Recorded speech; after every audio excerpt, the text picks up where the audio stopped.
on me? Is it cause I'm free and I got Malcolm X in my jeans? I got dreams like King Luther, shed blood like Kunsa. You ain't helping my people, I ain't got nothing to say to ya. I want all the smoke like hookah. Talking reparations, America won't be great until they give us compensation. I'm like, I'm the hottest right now. See a bunch of lames out here trying to jock on my style. They be doing too much. I'm the queen, it's too easy. It's like they all in Popeyes, how they be talking so greasy. I just sit back and laugh while these haters get mad. So nefarious how they don't want my pockets with cheddar. I tell them they can do better. These snakes in the grass can leave a bite on your ass, cause y'all be trusting too fast. I got my foot on the gas, other one on they necks. Dropping receipts on haters, you better show some respect. I'm never facing regret, we only facing the threat. This is the sound of Eric Malcolm. It's a cut on the gas, other one on they necks. Dropping receipts on haters, you better show some respect. I'm never facing regrets, we only facing the threat. Running through every challenge like a relay, break no sweat. It's a cold game, so I got that blanket with me. Now that my people awaken, ain't no going to sleep. I do not play by my piece, this time I'm playing for keeps. You talking straight, but when I see you like them ends, we gon' meet. And I got gold all in my skin, God all in my blood, kings all in my circle. You touch one of mine, you done. They show no love for the queen, why they hating on me? Is it cause I'm free and I got Malcolm X in my jeans, and I got gold all in my skin, God all in my blood, kings all in my circle. You touch one of mine, you done. They show no love for the queen, why they hating on me? All right. Hello, everyone. Thanks for tuning back in once again to the original Queen Ahmadiyyah Shakur show. I'm your host, Queen Ahmadiyyah Shakur, and this is your Sunday Vitamins. Excuse me. So as you're coming in, please feel free to go ahead and subscribe to the channel if you haven't done so already. Be sure to click that notification bell and click the word all so you're notified each time the Queen Goddess goes live. Now, with that all being said, hello, Trisha, Leon, 504 Nola, DJ Big Six, G from the land, above all that drama. All right, let's get into it. Everybody hit that like button, like, share, subscribe. I see you, Deronda. All right, Leon is here, Lillian X. All right, let's get into it. The famous Marty Marr. Okay, Byron Cook is here, Andrea. Flower Lotus, the elder Baba Rashad Live, songwriter Sunny. All right, the Messy Channel Show is here. All right, so let's get it started. But before we do, hey, Chris B, I see you, beloved. But before we do, let's have a brief word from our sponsor. All right, Miss Lucille. Here we go. Do not buy 12 Tribes on Earth hair growth oil and hair magic elixir unless you want super healthy, gorgeous hair that grows. They have a whole line of amazing hair growth products, including hair growth leave-in conditioner spray, hair growth shampoo, hair growth spray, and hair growth butter. I'm starting to sense a theme here. They include quality natural ingredients. They smell amazing, and you can see the results for yourself. So if you're looking for healthy hair growth for your natural or relaxed hair, try 12 Tribes on Earth today.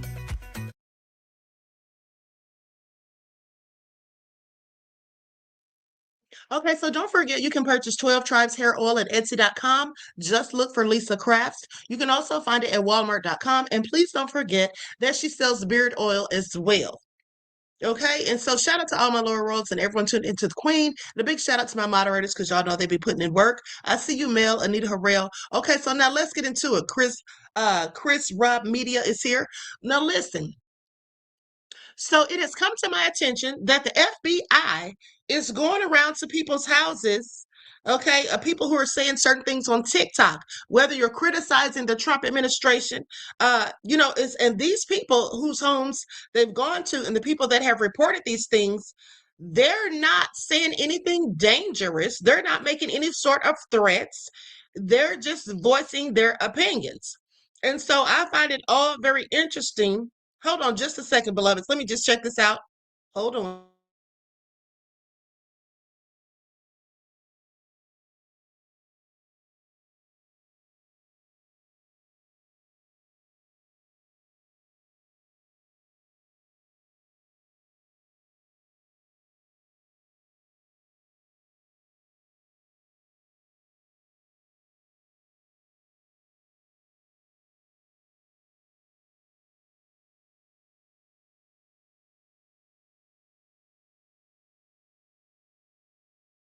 Okay. So I had just seen this video of the feds at another person's door, and I wanted to share it, but I was trying to find out if it was about their social media posts. So I can't say if it's about their social media posts because I didn't listen to enough of it, but we're going to listen to it just the same because they're at this man's door and he's asking them, why are you here or whatever. Okay, so now with that all being said, listen. I want you all to pay attention because this is a serious issue, in my opinion. And I predicted this 3 years ago. I literally told you all 3 years ago that they're going to try to implement China's social credit reporting system, and that some of us who say things that are against their agenda or narrative, they will try to say that we are domestic terrorists. They will come knocking at our doors. I also told you all how they had police, the Chinese police here in America, okay? Helping them to set this up, in my opinion, because why are they here? They literally have their own police stations, I do believe. So that all being said, and then in this broadcast that I did, someone brought it to my attention, a former moderator, that I had actually predicted the whole thing about the police even before that broadcast, which was 3 years ago, mind you. So let's go to that broadcast first so you all can hear what I said at the time. And I actually did 2 videos about it. I'm only going to go to one. Luckily, I shared this video on Odyssey because that's one thing I would do to back up my YouTube videos, share them on Odyssey, because now for some strange reason, I don't see this video on my YouTube channel.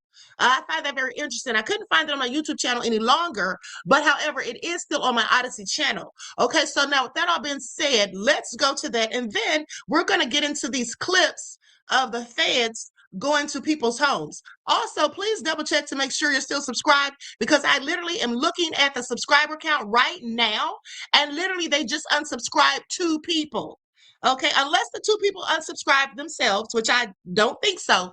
But as of a few days ago, they have unsubscribed like 10 people, and I literally see that it's 2 people less now, right this minute, than it was before I started the broadcast. And that's what they usually do, is unsubscribe people during the broadcast, okay? So just please pay attention, because you may be on the broadcast right now, but you may not be subscribed to the channel later. Do y'all understand what I'm saying? Because that's the bullshit that they do.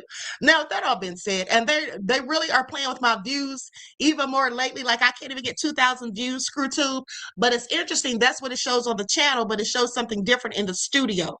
Okay, so that's just what they do, so they don't have to pay you or whatever. And also just to discourage people from watching the videos, because if you have low viewer count, then it looks like nobody's watching. Okay, now with that all being said, let's go to the footage. Likes up, everyone, please. Don't forget to like and share. Thank you in advance. Yes, it is the pettiness of it all, Lillian X. You're absolutely right, beloved.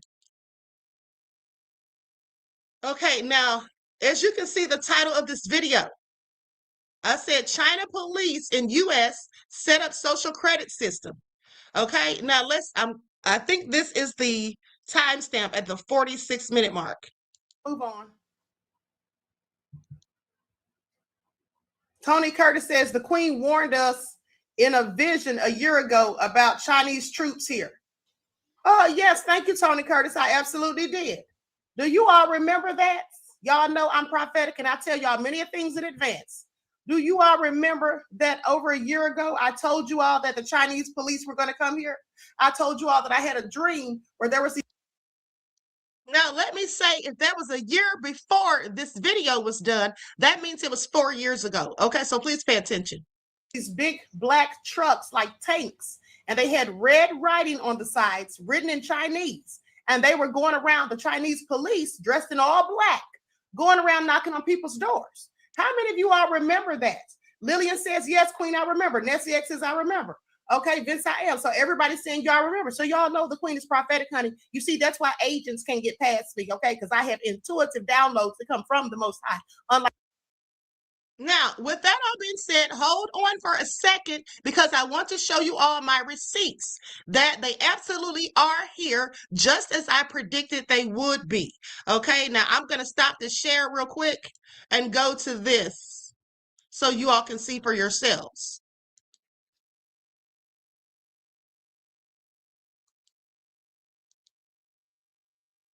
Okay, so I just typed it in on Google. Let me just enlarge it so you can see it for yourself. Hopefully. Hopefully you can read that. Okay, so here's what I typed in. Are there Chinese police stations in the U.S.? It says, yes, the U.S. Department of Justice has identified and taken action against secret illegal Chinese police stations operating in the U.S., specifically a police service station in New York City's Chinatown that were closed in 2022 following an FBI investigation. These stations were used to monitor and harass Chinese dissidents, bypassing lawful international law enforcement channels. Now, do y'all believe that's what was going on? How would they be here illegally and set up a whole police stations? Okay, how would they be here illegally setting up whole police stations? Now, they could have been, but I don't think that's what was going on at all. Okay, I don't think that's what was going on at all. I think, oh, thank you, Latasha, beloved. Said, Queen, you don't age. Thank you, beloved. I appreciate you. But here's my thing. I think they absolutely knew these people were here. Okay. But now let's just go back to the report. Okay. I'm going to share the screen again. Above all that, drama says there was a Chinese police station also located in San Francisco, Queen. I absolutely believe it. But they want us to think that, oh, we didn't know they were here. Yeah, right. Like some people who lie and say they do. My work speaks for itself. So yes, absolutely. So now here we are a year or so later after I told you all this, and the Chinese police are here setting up shop. The question is, why are they here? I'm going to tell you why they say they're here. They say they're here so they can police the Chinese citizens who live here, who live abroad. Now, I want y'all to tell me how that makes sense. Since when does one country's police go to another said country so they can police their citizens who are living in said country? So do you mean to tell us that the United States is giving China the authority to come here and police people, even if it's their own people? How can they come here and police people when they're not even from here? Make that make sense? Okay, I'm just saying. Now, please pay attention to how the story has changed. Back then, because I predicted this, I want to say around 2020 or 2021, but pay attention. After the fact, when I started doing research and found out they absolutely are here, they were saying at the time that they were here to police their own citizens. But now, as you can just see, Google is saying that they were here and in 2022 and that they were harassing their own people. Okay? You see how the story has changed? Okay, but let's continue. But I'm going to tell you what, I think it has something to do with the social credit system. I told you all weeks ago that the Pope removed all of the Vatican's money, right, from those banks and then put it all in the Vatican's possession. And I told you all that if they're moving their money, if the Pope's moving his money and their money, we need to be doing the same thing because something's about to go down. Let's not forget about the digital system and all of that, right? So the digital currency. So this makes me even more so believe there's something nefarious afoot. And I also want you to pay attention because PayPal talking about, charging people $2,500 for misinformation spread across by use of their platform or purchase from their platform. Like I told you all, they can say that was an error. How was that an error? Because Elon Musk spoke on it. Okay. I think that what they want to do, now mind you, I can't substantiate this. It's just my opinion. So with that all being said, I believe that they want everyone to be under control as slaves whilst they sit back and dictate the narratives of our lives so that they can stop our flow of cash whenever they see fit. So that if you do a crime, if you say something they don't like and things like that, they can just shut down your accounts, freeze them, keep your cash. PayPal and those other type of entities like Venmo, which is owned by PayPal, would likely start taking your money. Now they say it's an error, but I find it interesting because Elon Musk, let's go back and see what Elon Musk said about it because he actually is affiliated with PayPal. Hold on.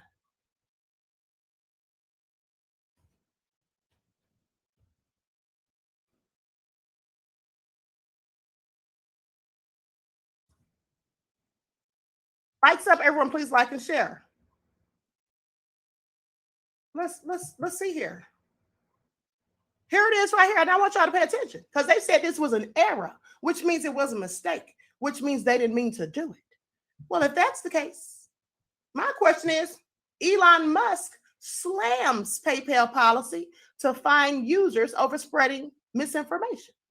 Now, if it was a mistake, I'm sorry, but why would he slam it? Why wouldn't he have just said himself, it's a mistake?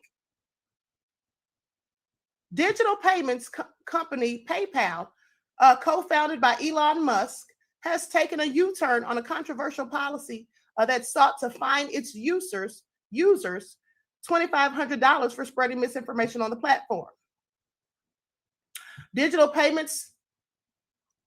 company claimed the policy update had gone out in error as Musk and former PayPal president David Marcus criticized the policy on social media.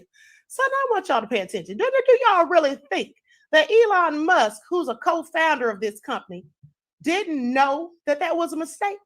You see, let's make it all make sense. If Elon Musk knew it was an error, do you actually think that he would have taken to social media to slam the idea? No, it wasn't an error. That's absolutely what they were doing, in my opinion. I think, as I told you earlier, yes, Claudette lies. Okay, leaked information, all right, says Glamour Diva. This is what I think. I think that when they put in this policy and the information got out, when people start complaining about it, when people start going in, and we were talking about boycotting PayPal and talking about, closing our PayPal accounts, and it went viral on social media, then they started thinking, well, the people aren't going to go for this. How are we going to get out of it? We can't do it because now they're all complaining. We'll go bankrupt because if nobody's using them and everybody boycotts them, yes, they'll go bankrupt, and they know it. So then they probably said to themselves, in my opinion, let's just act like it was just an error. Okay, it was just a technicality. That's all. We made a mistake. But if you had made a mistake and if it was an error, again, I ask, how come Elon Musk didn't know that? He's the whole co-founder, so they can miss me with it. All right? They can miss me with it. I'll be closing my PayPal and Venmo accounts very soon. Okay? As soon as I get everything out of there. So with that all being said, this is what they do. But as I was saying, these police that are setting up shop, Chinese police setting up shop here in the divided snakes, say that they want to police their own people. Well, I'm not falling for that. I'm not buying it. Neither should you. Neither should you. Since when does things like that even make sense? I'm so glad you asked. Never. Okay. That's since when. Never makes any sense. So let's talk about it. Let me pull up this article real quick.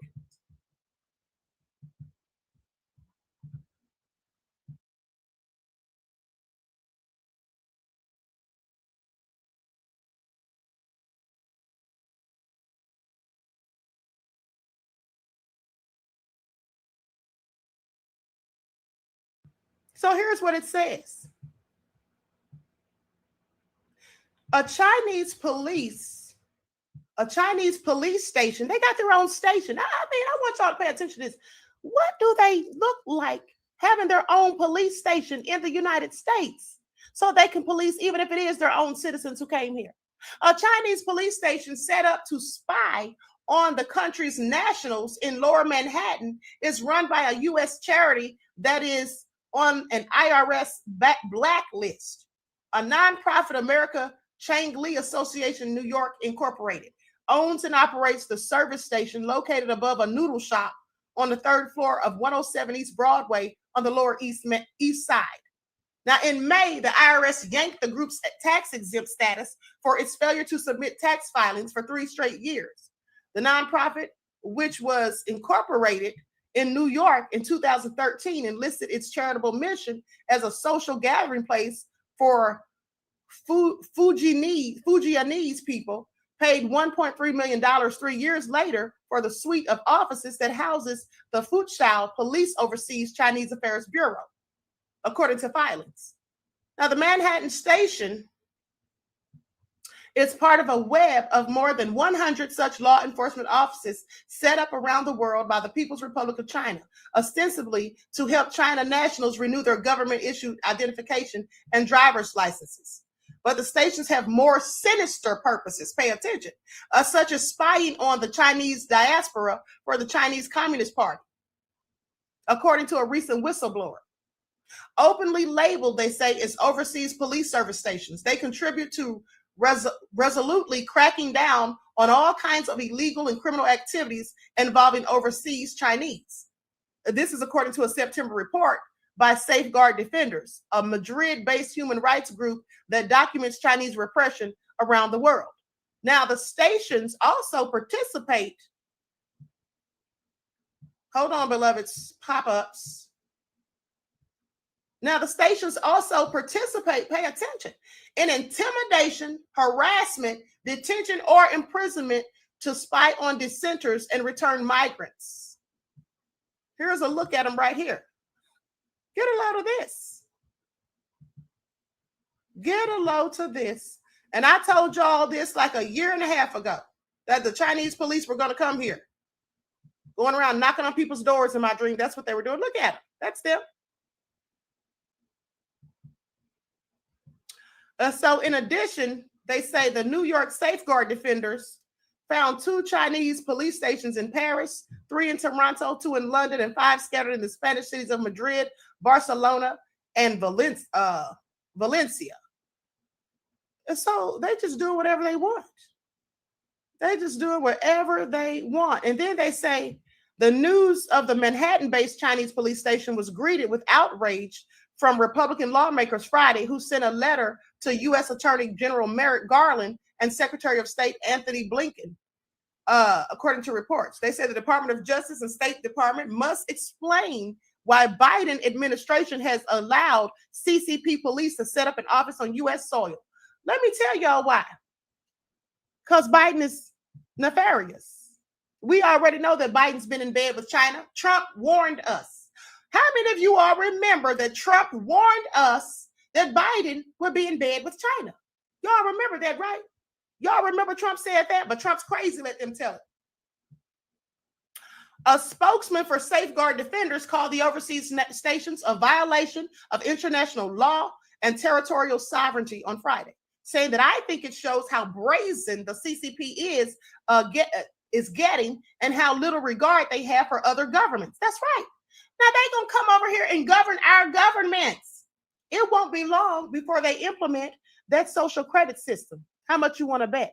Let's get into that. Okay. And then, so this is what Laura Hart said about the Safeguard Defenders campaign manager. She said this on Fox News, that they don't have no respect. They have little regard for other governments. And that's what it sounds like, because y'all going to send y'all's police. Who sends their police? Free Spirit said Trump knew the inside dirt. Yes, absolutely. And let's not forget that I also told you all that I had a dream that Trump was assassinated. Pay attention. I had a dream of that twice. Okay. Yes, Queen Ahmadiyyah's fan page says, Queen, can you put the link in the chat? Yes, beloved, there it is. So that's also crazy. So while I'm waiting on my fan page to click the link, I'm going to have a word from my sponsor. Okay. BeautifulHeartsApparel.com. Now, I can't show this video because it's a YouTube video on somebody's channel, no less. Oh, okay, hold on. Fan page says wrong link. Okay, here we go. There you go, beloved. So with that all being said,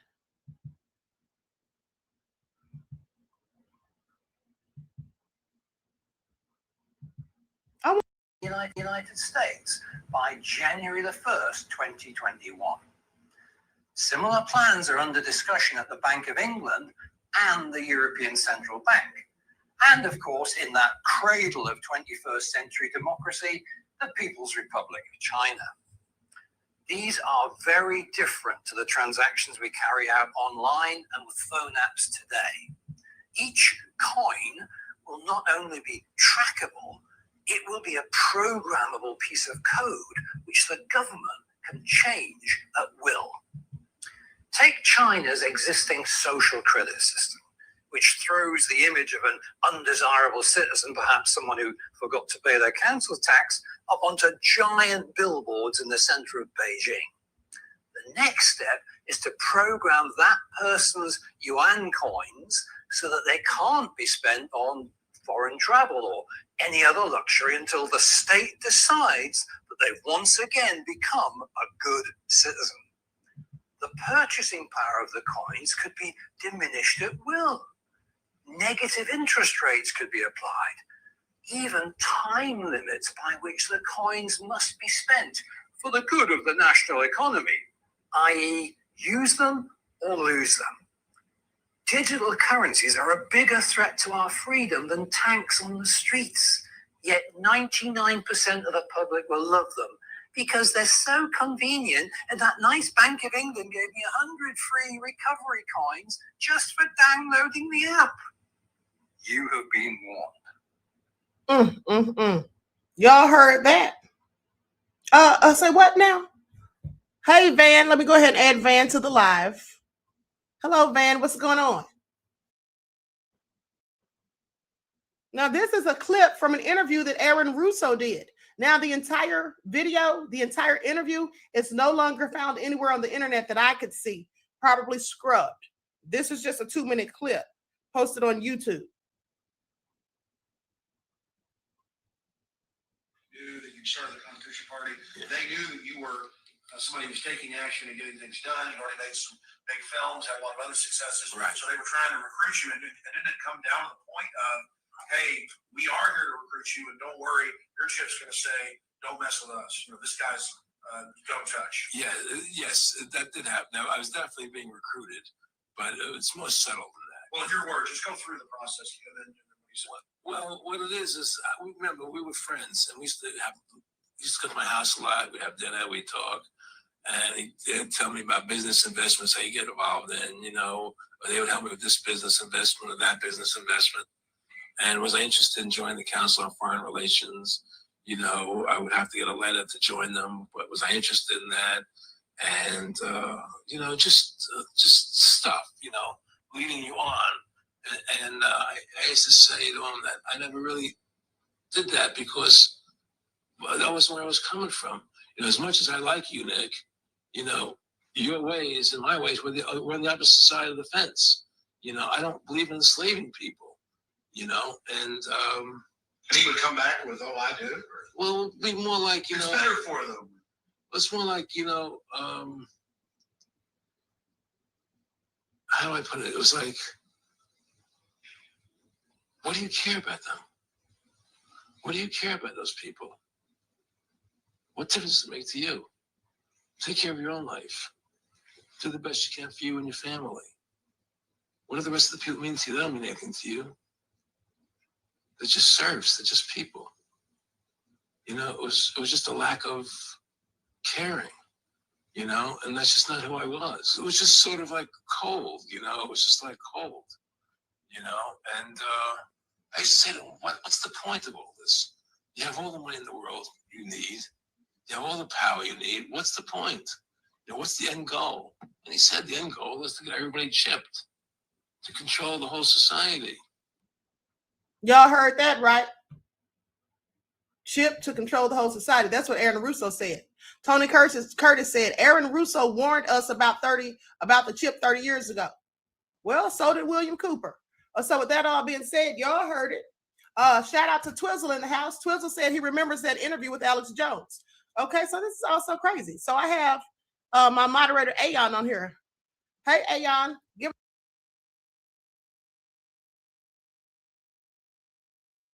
Okay, I'm going to stop it right there.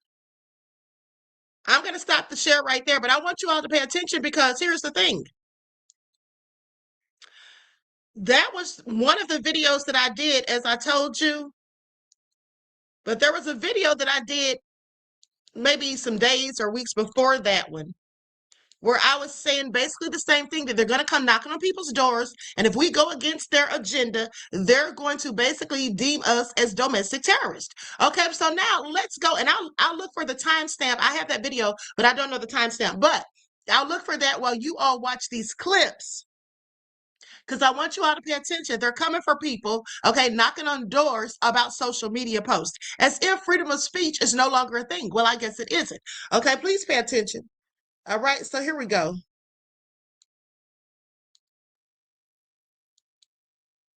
And then we're going to talk about Bryan Malinowski, a man who lost his life because the feds raided his home, ATF, in the wee hours of the morning or whatever. He thought they were burglarizing his home, and they shot him in the head.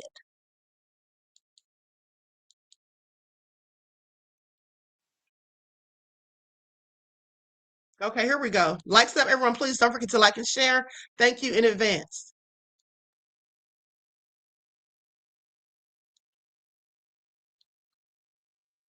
Remember when Republicans said that if we elect Democrats, police would be showing up at the doors of every single person who posted something to social media that the Democrat establishment didn't like?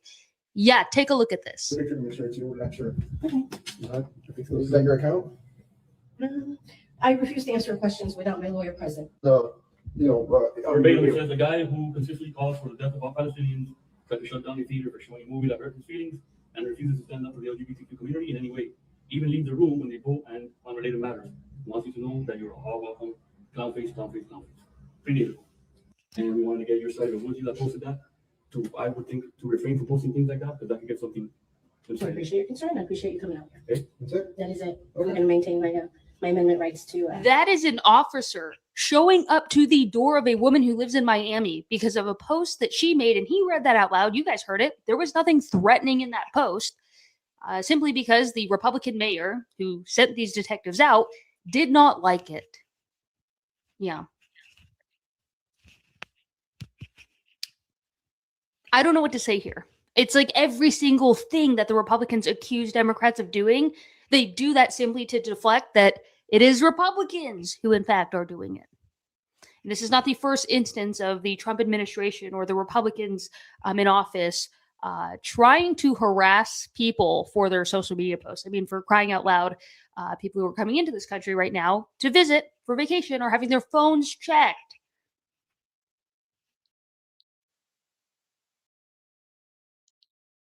Okay, so I want you all to pay attention, because the Republicans in the beginning, if you look at the video I did 3 years ago, the Republicans were warning people that the Democrats were doing that or were going to do these things.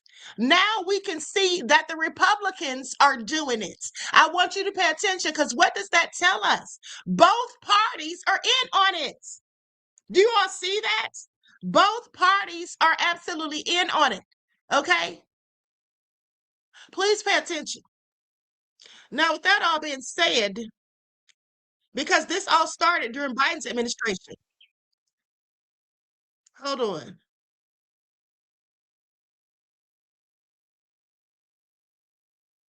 Okay, so let's go to the next clip. Likes up, everyone, please like and share. I showed up at my house today. My attorney told me to discuss this with nobody, but I know I'm innocent, so that's why I'm posting here on TikTok.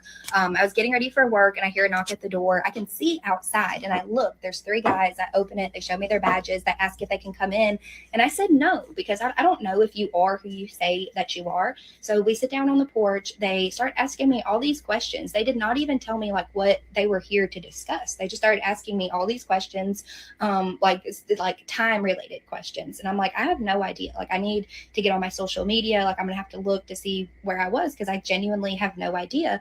And then, like, it just hit me. I'm like, my mom. I'm like, if you're here for anything to do because of my mother, I said, I want you to know, like, you are totally wasting your time. Like, I haven't done any crimes. I haven't done what you're accusing me of. I don't even know at that point what I'm being accused of, but I know I didn't do it.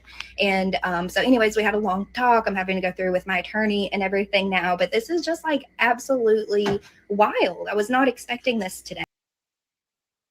Okay, so supposedly her mother reported her social media post or something because they don't get along. But the bottom line is her attorney told her not to talk about it, and she still came on there and talked about it. I don't know if that was a good idea, but let's go to the next clip. And let me just tell you all this, by the way. If the feds show up at your door and they don't have a warrant, you don't have to let them in. You don't have to open your door. You don't have to talk to them at all. Now, if they have a warrant, that's different. But if they don't, you don't have to talk to them. And I would advise you not to talk to them, because at the end of the day, nothing ever good comes from you talking to the police when they show up at your door. Okay? Please pay attention. You absolutely do not have to talk to them if they show up at your door unannounced with no warrants. You don't have to open your door. Okay? Period. Even if they know you're inside. You don't want to perceive any ill will towards these people, other than what you're saying. Yeah, I want to see your trials. Okay. Yeah. All right. No problem. Do you go to a lot of the any demonstrations at all or things like that? Why do you want to know that? I'm just curious. For certain questionnaires we have to ask. Sorry, Sorry.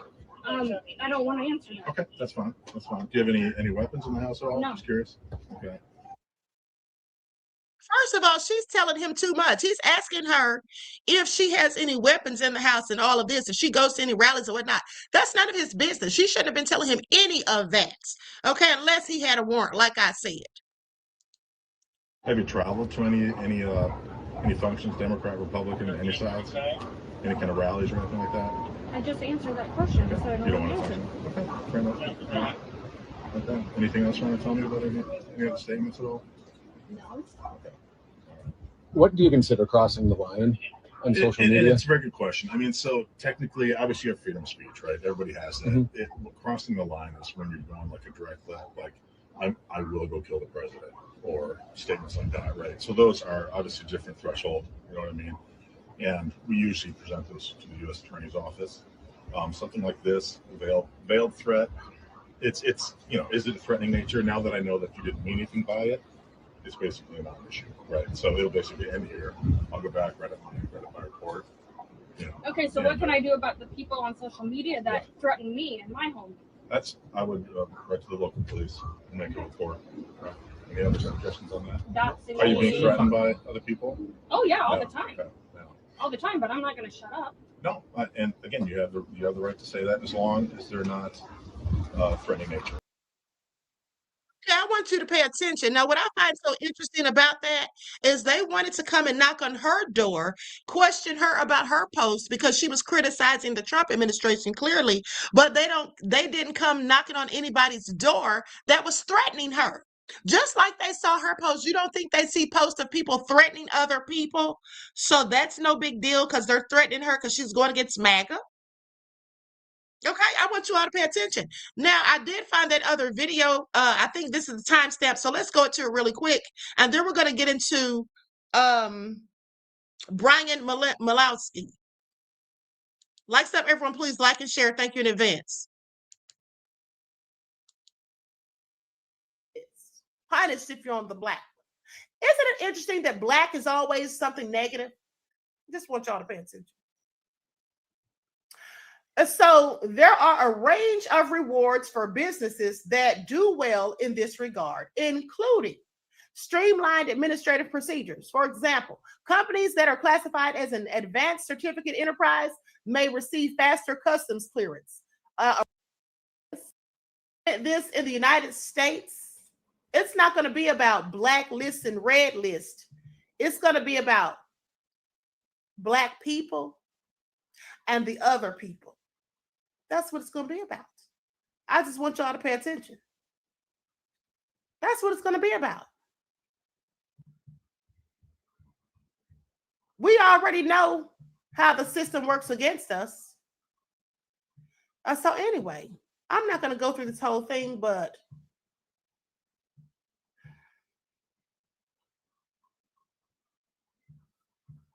this is all so crazy.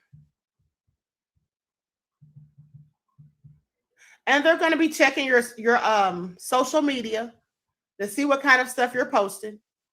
If you're posting anything outside of pictures and videos of family smiling and laughing and friends and how to cook certain meals and just being all nice and sweet, peachy and all of that, if you're posting anything contrary, if you're posting anything that they seem or deem to be problematic, they'll lower your score. Remember, they don't even want people cheating on video games or jaywalking. What if you get a traffic ticket for speeding? How much will that impact you?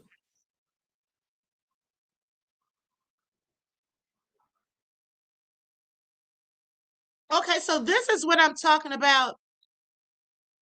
Mr. Midnight Decipher said Queen lit like porch lights. So listen, this is the part where I was telling you all about the credit social reporting system, right? Basically, you get points taken off or your score gets lower for things that you do. So I was talking about you posting certain things on social media that they don't like, they'll absolutely lower your score for that, is what I was saying. But let's continue, because I do believe this is the video where I said the stuff about them knocking on the doors. Hold on. This is all crazy. This is what we need to be worried about, people. Wake up. We don't have time for foolishness. Okay? We don't have time for foolishness. Let me get into my last topic so I can conclude this broadcast.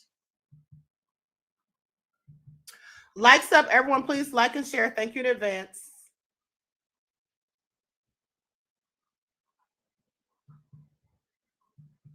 I'm going to share my screen so you all can see this.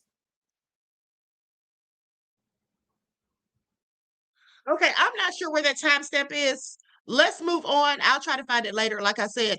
But let's go to this last video, and then we're going to get into.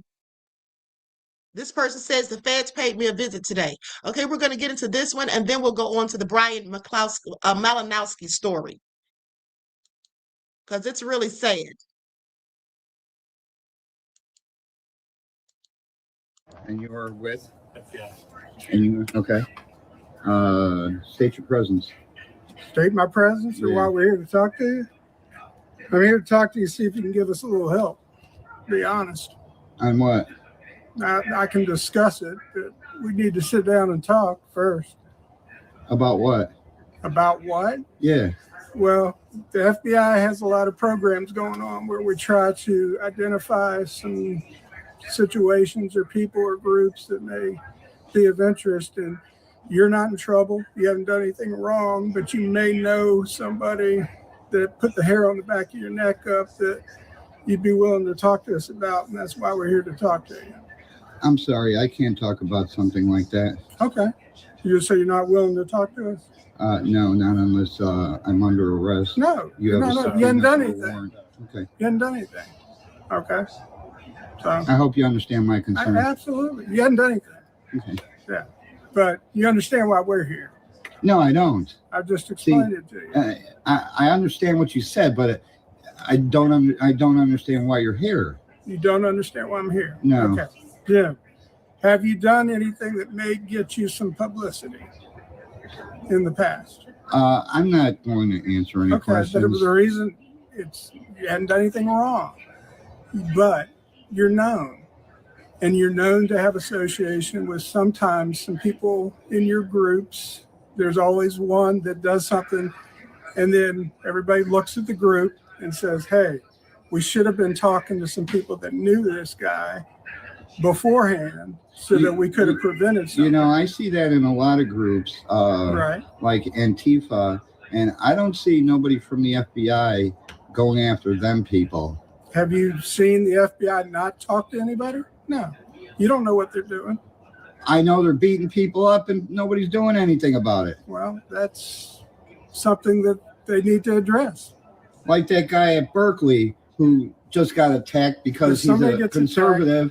And he's on video, and he's still not arrested. Listen, okay? We're not going to discuss politics, okay? That's not why I'm here. I'm here to see if you can assist us in trying to identify anybody that you may know. I can't. I'm sorry. I can't help you. That would be of concern to you and of concern to anybody else. Well, I'm sorry. I can't assist you. Okay. All right. Okay. I appreciate it. No problem. All right. Now, if you have a warrant or something, we don't Jim, I'm here friendly, talking. Okay. If I had a warrant, do you think there'd be 3 people here?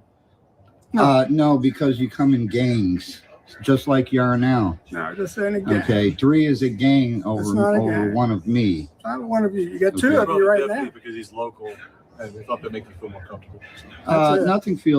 Nothing makes me feel comfortable when any police are at my door asking me. Well, if you change your mind, you can call Atlanta FBI. Call the Atlanta Ask for FBI. us, and We're trying to get your help. we'll talk to you. Okay.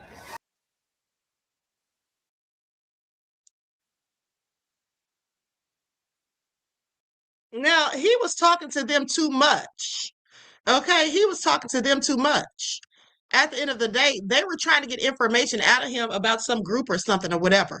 But I find it interesting that he was just talking to them so much. And then they told him if he decides to change his mind or whatever, give them a call. And he asked them, the part that I did show is he asked them, how much are you paying? And they said, that depends on what are you going to tell us? Okay. What are you going to tell us? Please sit down somewhere. And if he didn't do anything wrong, why are you at his door? If he didn't do anything wrong, why are you at his door asking him questions? Okay, I find that very interesting.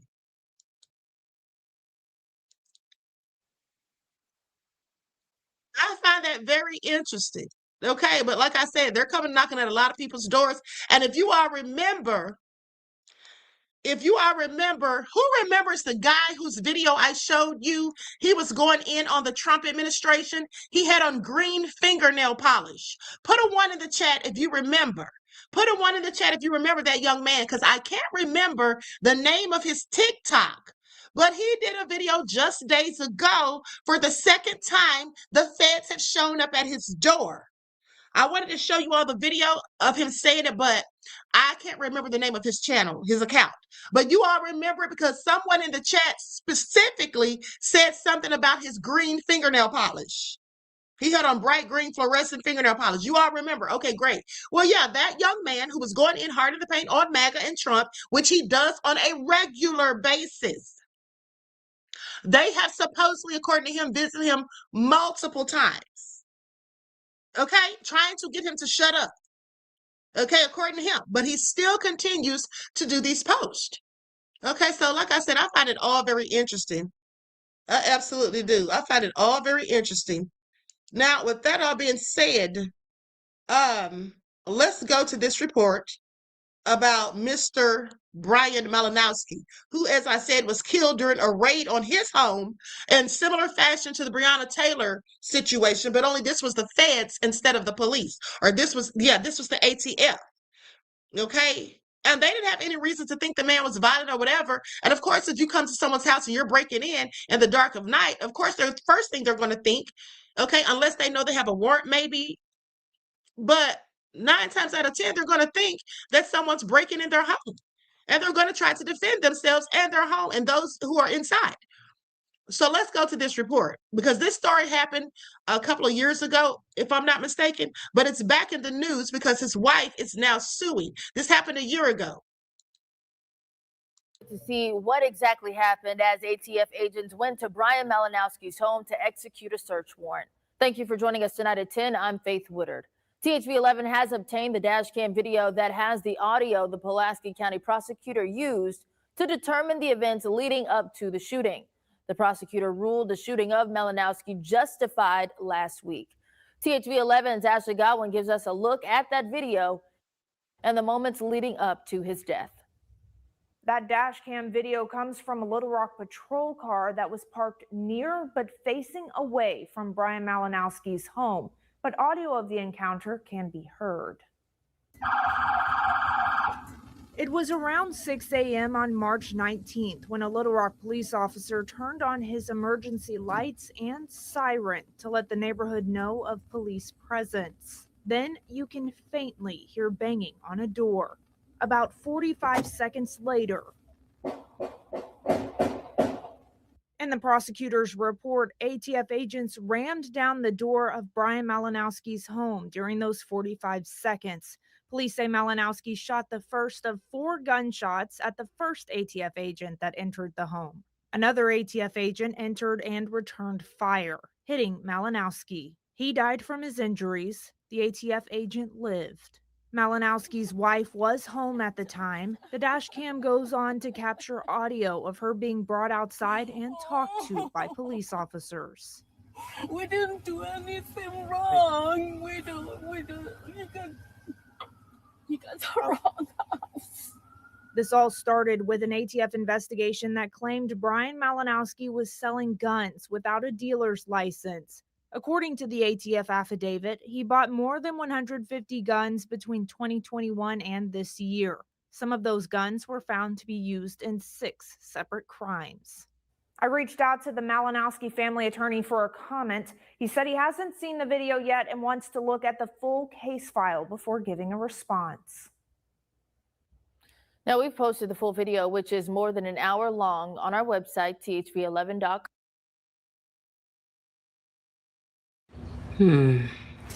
Personally, I'd go with Sparkle. It cleans everyday messes, and it won't clean. So now, as I said, they came to that man's house. Zealot said he was breaking the law. Was he breaking the law? Or did they just accuse him of breaking the law? Hold on. Let's go to this article.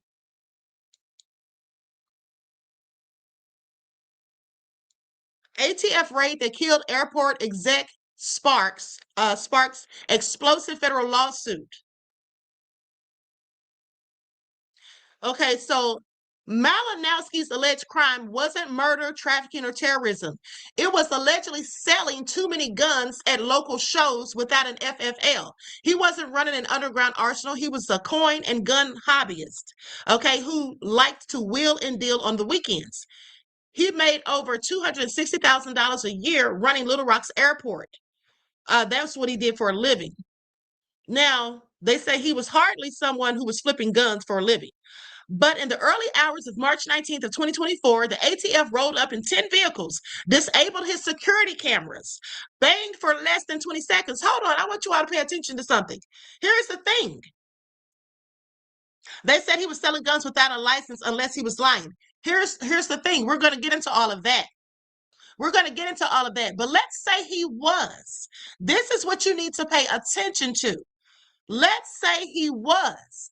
Are they supposed to come to your house, disable your security cameras, cover up your peephole and all of that, and break in? Is that what they're supposed to do? Okay, thank you. Michael has sense. Michael said whether or not he broke the law, it's not irrelevant in this situation. They came into his house unannounced, and he was protecting himself. Do you all have sense? Okay, we're not talking about, so if you commit a crime, they can just come to your house in the midst of the night and kill you? No, you're supposed to go to jail and have a trial. It's called due process. Okay, it's called due process. Now, let me continue. So they disabled his security cameras, banged for less than 20 seconds, and blew down his door with a battering ram. Within a minute, Malinowski was shot in the head and left to die. The ATF predicated this ultimate seizure of his person on a federal warrant for acting as a firearms dealer without having secured a $200 firearms license. Now, according to the complaint, Malinowski never received a letter, a visit, or even a phone call to inform him that he was being investigated. He had no criminal record, no signs of being violent, and lived a quiet life with his wife and dogs. Even the ATF agents themselves admitted they expected no trouble. Mr. Malinowski was the last person I would have imagined that would have been in an armed confrontation we would have been in an armed confrontation with. This is what one of the agents said, Agent Shannon Hicks. Okay, it's in the complaint that his wife filed when she's suing them on page 13. Yet ATF chose to launch a military-style raid using tactics designed for rug dealers and violent felons. Despite ATF policy requiring body cams during raids, not a single agent wore one. Y'all don't have a problem with this? Maybe y'all don't care because this man isn't black, but if it happened to him, it could damn sure happen to you.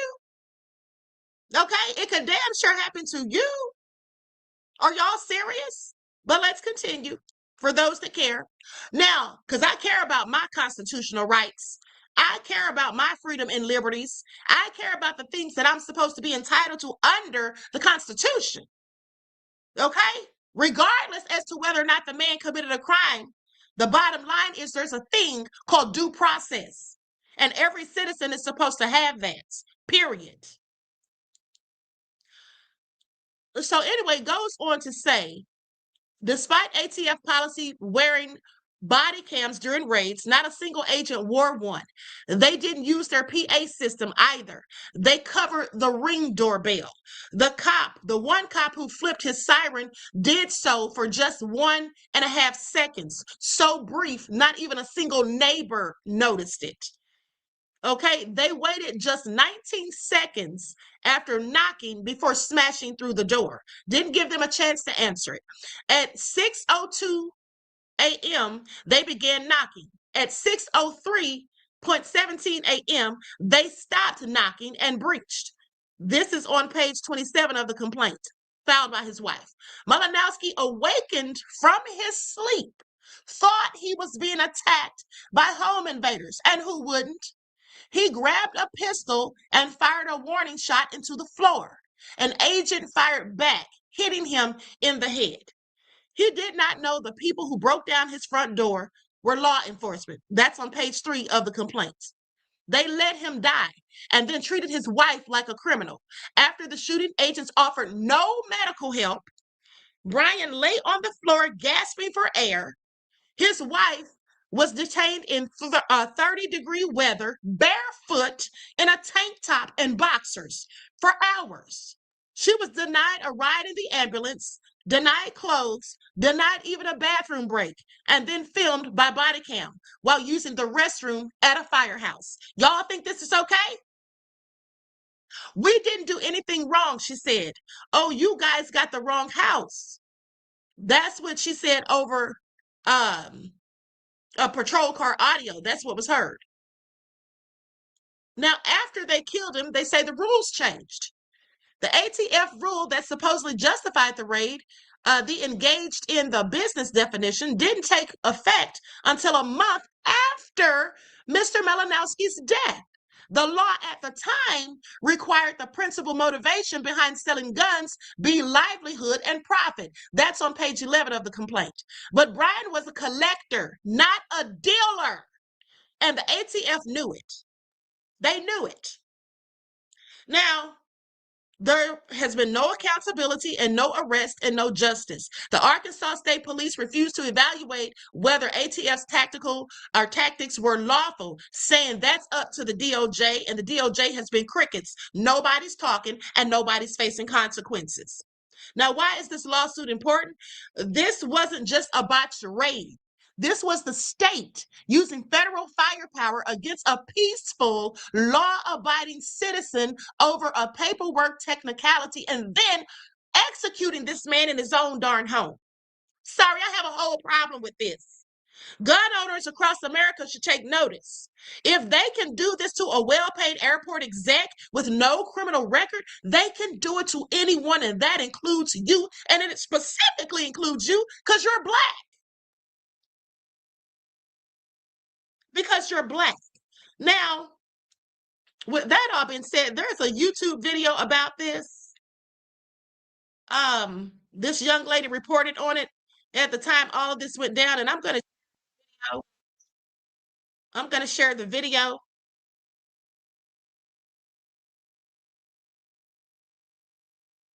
Likes up, like and share.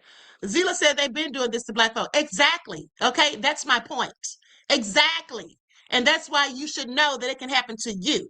If they've been doing it, then that's further cause for us all to be concerned. Okay, that's the point.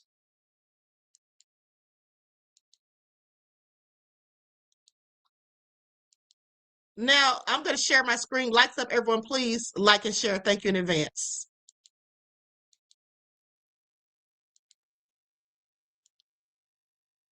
Now, if you just don't care that this happens, Z Zealot, because the person isn't black, okay, that's fine. You're entitled to your opinion. But the bottom line, this should not be happening to anyone that is a United States citizen, because we all have a right under the Constitution to bear arms.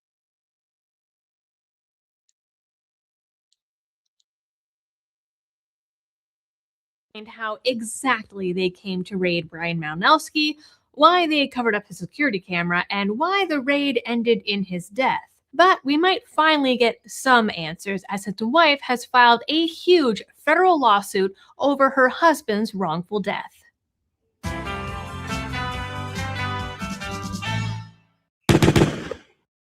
Hello everyone. Malinowski claims that her husband was trying to defend her and her home, thinking that the home was being broken into by a gang of thugs, because that's exactly. Vince I M says, Queen, you did warn us of this years ago. I remember. Yes, I absolutely did, beloved. I absolutely did. This is all nefarious. Okay? Just think about the consequences. I mean, just think about how crazy this is. So they come to your house and just burst in the dark of night or early in the morning before the sun even comes up. Any normal thinking person is going to think that somebody's breaking in. That's just what the normal average person is automatically going to think, and they're going to do whatever they can to defend themselves. It sounds like a whole setup if you ask me, but let's continue. What was happening? The entire incident lasted less than 2 minutes. The ATF's excuse?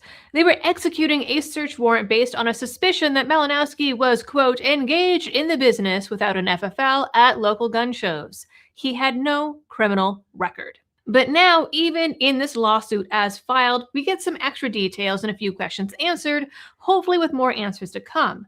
And so, heads up, this video will be a long one, as it includes all the information we have so far on how this all got messed up. Mrs. Malinowski and her legal team are pulling out all the stops here. The lawsuit charges the ATF agents and cops present, plus the United States government, with failure to knock and announce, unlawful entry, use of excessive force, illegal detention, wrongful death, assault and battery, negligence, intentional infliction of emotional distress, manslaughter and negligent homicide, battery, aggravated assault, criminal mischief, and false imprisonment. The complaint is 53 pages long, and with all the extra paperwork, it takes up over 230 pages. So it's intense. But before I get into those details and all of the info here that we have to back up the allegations, this video is brought to you by Checkmate, the largest manufacturer of firearm. They are always expanding their product line, and even better, right now, they are how you can enter to win.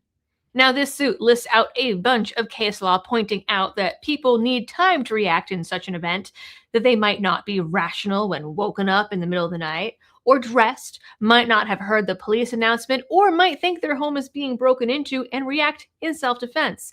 In fact, one of the agents even said as much after the fact in referring to getting a hold of their superiors and support, a courtesy that we'll see was not afforded to Mr. Malinowski. This is pretty common sense stuff, but for some reason, the tactics never change in this case, is a perfect example. So let's dive in. 10 carloads of ATF agents showed up at the Malinowski home that morning. At 6:42 a.m., 7 ATF agents and task force officers stacked onto the front porch steps. They covered up the video doorbell camera with tape, which certainly does not sound like announcing their presence appropriately. And less than 1 minute later, the team leaders ordered agents to pry open the locked glass storm doors and break down the inner wooden doors with a battering ram to breach the entry. Less than 20 seconds later, at 6:46 a.m., Bryan crumpled to the floor, shot in the head by an ATF agent after an exchange of gunfire. According to the suit, he had scrambled out of bed and crept into the dark hall with his gun to protect himself and his wife because he thought that the people breaching his doors were intruders. He had no idea that he was under investigation or that the people breaking down the door were law enforcement because they did not properly announce themselves or knock. He'd told his wife to stay in the bedroom, but she didn't listen. She followed him into the hall, saw him get shot, and claims that it was only after Bryan fell to the floor that they were ordered to put their hands up and that the intruders announced themselves as federal agents. Now let's pause right there for a second. This man did not know that he was under investigation. He did not know that he was under investigation. So here's the thing. So y'all mean to tell me they didn't call him in to interrogate him? Because mind you, They didn't say that he was absolutely for a fact selling guns. They didn't say that he absolutely for a fact had committed a crime. They said they suspected that he was selling those guns without a license. They suspected that he was doing so. That's what they said. Okay, so please pay attention to that because that makes a big difference. Now, let's continue. He died 2 days later at the age of 53. The lawsuit argues that the ATF's engaged in the business rule did not apply to Mr. Malinowski, as before his death, the law required that the principal motivation behind selling guns be livelihood and profit. Instead, Mayer contends Bryan was an avid collector of many things, including guns and coins, and set up a table at the local gun show to show off his collection and occasionally buy, sell, and trade with others as a hobby. She points out his yearly salary of over $260,000 a year was his livelihood, not selling off bits of his gun and coin collection on the weekends, and thus he did not consider himself to be engaged in the business of selling firearms. And in fact, this was a gray area in which the ATF could randomly and arbitrarily decide how many sales were suddenly too many. This is a public fact and known issue with the law that has been recorded many times across many news articles which Mayer and her legal team so kindly provide. From the complaint, we know the investigation into Malinowski began in December 2023. We know the ATF began following him around, putting trackers on his car, hanging around his work, and surveilling all of his daily activities. We know 2 undercover agents interacted with him at an Arkansas gun show, during which he asserted that he was a private seller and not in need of an FFL. They knew that he worked in a secure environment and gun-free zone. They knew that he had no criminal history. They never sent him a single letter or notice about his alleged crimes or questioned him about them. They simply got a search warrant on March 6th, not an arrest warrant, to look for guns, ammo, and sales records. And let me just tell you all something, okay? Let me just tell you all something, and you can look it up yourselves. Under current federal law, if you sell guns purely as a hobby, you generally do not need a federal firearms license. Notice an FFL. Okay? Now, if you're a dealer, it depends on your intent rather than a specific number of guns sold. There's a difference between a hobbyist, which is what he was, and a dealer. Okay? So please pay attention. They provided no evidence that he might be non-compliant, violent, or would try and evade law enforcement. One agent even admitted that Malinowski was the last person I would have imagined that we would have been in an armed confrontation with. Another said they thought it would be an easy in-and-out warrant. And yet, the ATF used a dynamic entry tactic normally reserved for high-risk situations as per the government's own rules and investigations post-Waco. In other words, it seems like they just wanted to play badass. Most importantly, the ATF's engaged in the business rule did not go into effect until a month after Bryan's death. We also learned that they were set up and prepared to execute the warrant on an earlier date when they all met up in a Walmart parking lot, but it turned out that he wasn't home. They decided not to execute it that day for whatever reason. Instead, agents in charge came to the joint decision to wait until they were sure that Malinowski would be present for the search. Then they changed out some agents and canceled the briefing for the new agents on the team. Which sounds like excellent planning. According to the complaint, the agents on the porch hesitated before breaking in, and this somehow led to confusion, but were ordered to break down the door.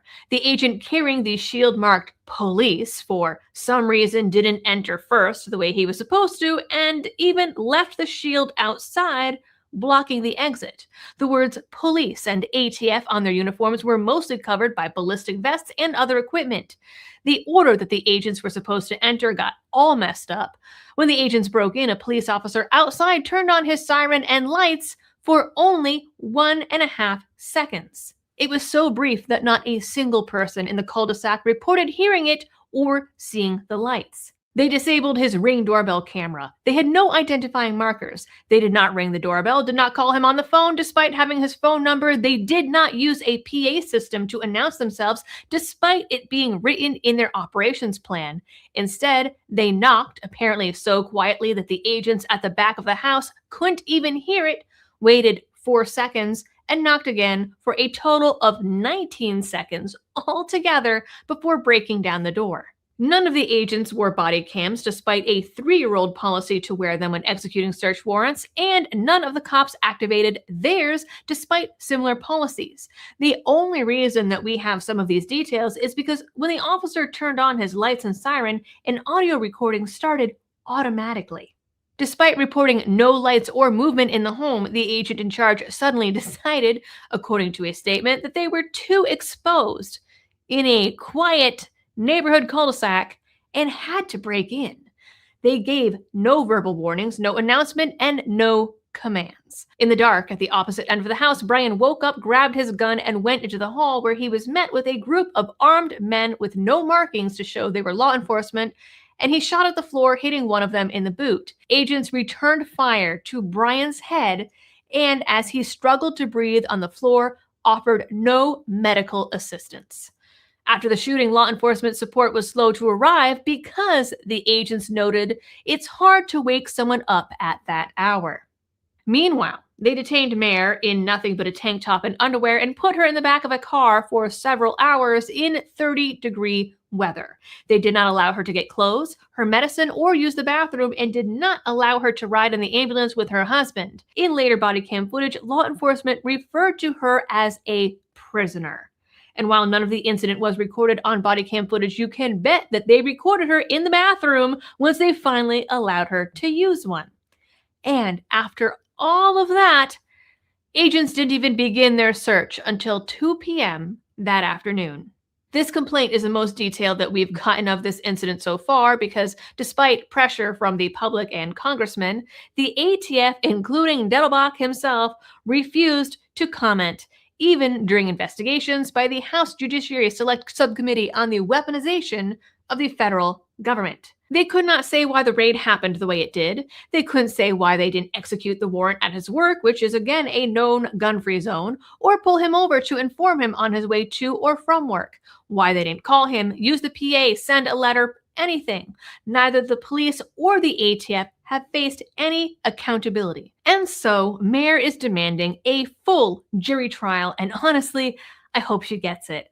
I am waiting for the ATF's response with bated breath, and I hope that it includes the only words that the Malinowskis heard from agents that morning before Bryan's death, and that is, "Oh shit." Now, what we should see here, if not total disbandment of the ATF, is a serious overhaul in the policies and procedures that they employ. Now, do I think that is going to happen? Honestly, no. And maybe that's pessimistic. Maybe I'm a little black-pilled here. But frankly, this behavior is too deeply entrenched in the agency as a whole, and unfortunately across a lot of law enforcement organizations. Even with what Trump's doing, Doge is doing, the libertarians in the cabinet, whatever, this government has not been by the people, for the people in a very long time. And this is a perfect example of that, of the government ruling class, the government organizations, the alphabet agencies, and the tiny second-class citizens like you and me that do not get afforded the same rights, the same respect, anything, and even down to the agents' statements, recognizing that, it's hard to get people up that early in the morning before dawn. They might take a while. They might not be dressed. It might take them a bit to wake up and have their... Yeah. And she's absolutely right. No lies detected. And at the end of the day, like I said, that man was not doing anything illegal. Okay, for those who chose to jump to conclusions to try to justify, which is interesting to me that Black people in my chat are trying to justify any damn thing that the feds did. Are y'all serious? These are the same people that did COINTELPRO. Okay, are y'all serious right now? for the black people trying to defend the feds. And then songwriter Sonny said the man seemed dangerous. How the hell did he seem dangerous? Because he collected guns. I know people who collect guns. They're not dangerous. And they have a right to collect them as long as they're not a felon. They don't have a felonious history or whatever, and they have a license to carry them. They can buy as many guns as they want. Now, what seems dangerous is the feds or the ATF busting in somebody's door when they're under an investigation when they haven't even committed a crime. But anyway, let's continue because I want to go back to the feds at people's doors because there's some other footage I have. Like stuff, everyone, please like and share. Thank you in advance. Hold on for a second. Let me make sure I'm pulling up these in order. Okay, let me just go back. Yeah, let me pull this one up first. Okay, here we go.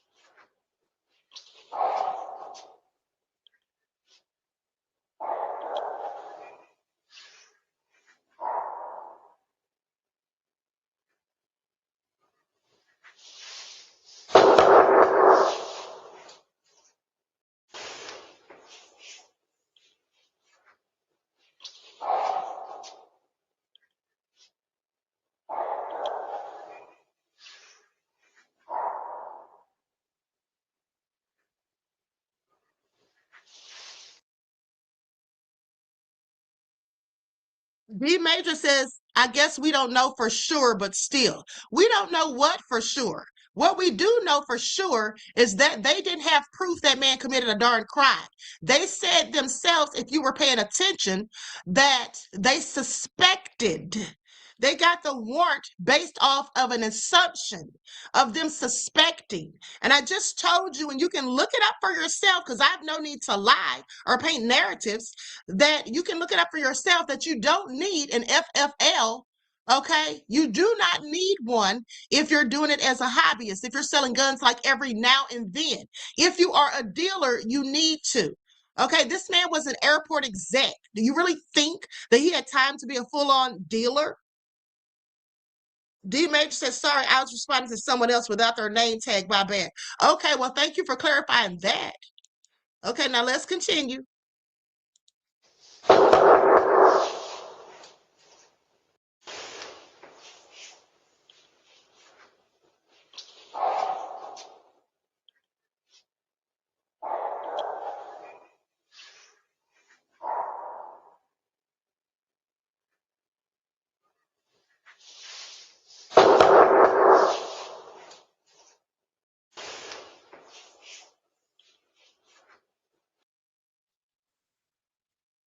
Okay, hold on. Andres said, stop knocking on that door. No sinners. Okay, let's go to the next clip. For some reason, I can't hear that video. I couldn't hear it. Anywho, I'm going to the next clip.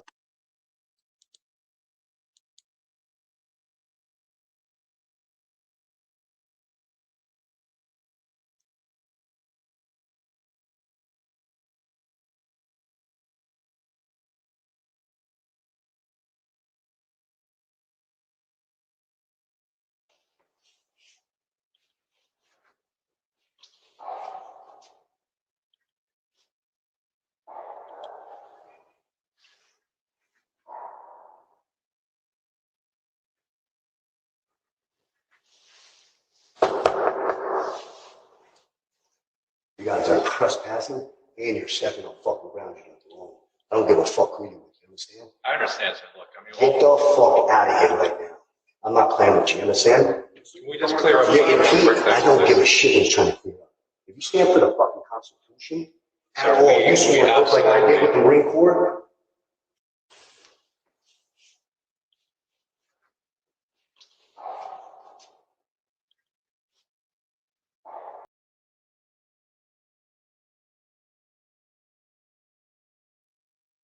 Okay, y'all heard what he told him.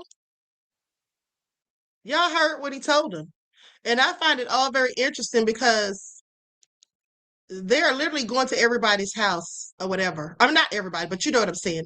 They're literally going to people's houses for intimidation, in my opinion. Now, do you think that sounds like the rule of law? You think that's a good idea ever? I don't think so. Mr. Midnight said, yeah, that's how you talk to them. So why are they there other than to try to intimidate you? Okay, that's all it could be. Are you satisfied with the Department of Justice's investigation into the ATF shooting and death of Bryan Malinowski? Most of us would say absolutely not. Well, it appears as though we aren't the only ones, and it is now in the hands of President Donald J. Trump. What do I mean? Folks, what happens when the federal government kicks in your door before sunrise over paperwork, and within seconds, you're dead in your own home? Plus, they put tape over your ring cam so you don't even know who's breaking the door in, so you probably think it's a burglar. Well, I'll tell you what happens. No trial, no jury, no conviction, just a raid and a body. And that's exactly what happened in Arkansas, and now lawmakers are demanding answers from the Department of Justice. And what they're uncovering should concern every single American.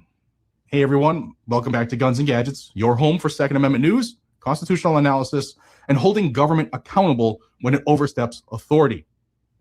If you care about your rights and you want the truth without the spin, then make sure you subscribe here and join this growing community of informed patriots. Now, let's break this down clearly. This centers around Bryan Malinowski, the executive director of the Clinton National Airport in Little Rock, Arkansas. On March 19th, 2024, federal agents from the ATF executed a pre-dawn raid on his home about 6:01 a.m. And according to reports and the search warrant, agents forced entry into the house, and within seconds, gunfire erupted. One ATF agent was hit in the foot, if I remember correctly, and Malinowski was shot in the head, and he would later die 2 days later. Now, here's where it gets critical. Mr. and Mrs. America, are you satisfied?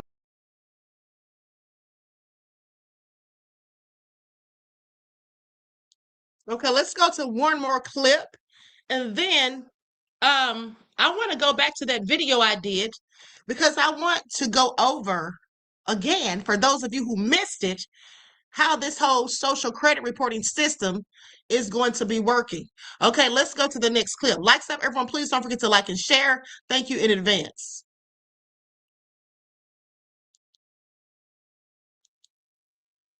Man would do who exercises their Second Amendment rights. He heard a commotion in the early morning hours at his door and confronted the attackers and got shot in the head for it while protecting his wife. And he survived the initial attack, but he succumbed to his injuries a couple of days later. And the actions leading up to this were so egregiously suspect that I believe that murder charges are warranted. And so rather than confronting him, rather than issuing a warrant and having him come down to the station or whatever, they prepared a pre-dawn raid on him, and his family says that they shot through the house into his room, hitting him, and I believe they hit his girlfriend as well, killed him. And then come to find out that the gun that they had, that he was pictured with, was not illegal. But this story about Bryan Malinowski is back in the news because his wife, who just now is speaking out, she hasn't spoken at all since this happened a couple of years ago, but it is now back in the news because the family is suing the ATF and trying to get some clarity and hopefully some compensation. Not that there really is any amount of compensation that can be that would make any of it worth it. But yeah, it's not. This was such a sad story and so unnecessary. But yeah, here's hoping that the Malinowskis get justice. Okay, his wife deserves justice, just like Breonna Taylor deserved justice. Okay, at the end of the day, this shouldn't happen to anybody, no matter their race. I know some of y'all don't care about people that don't look like you, but at the end of the day, it shouldn't be happening to anybody, period. Okay, let's go to this next clip. Likes up, everyone. Please like and share. Thank you in advance. Everybody in America should be concerned about federal agents knocking on people's doors because of their Facebook posts. That's scary. Like, seriously, I don't care what side of the aisle you are on. Federal agents knocking on your door because you chose to exercise your free speech should terrify you. Unless you're making a direct threat on someone's life, there's no way in the world the FBI should be knocking at your door. This woman got a visit from the feds for her Facebook post. That's scary. Let's check it out. We're going to check her post out.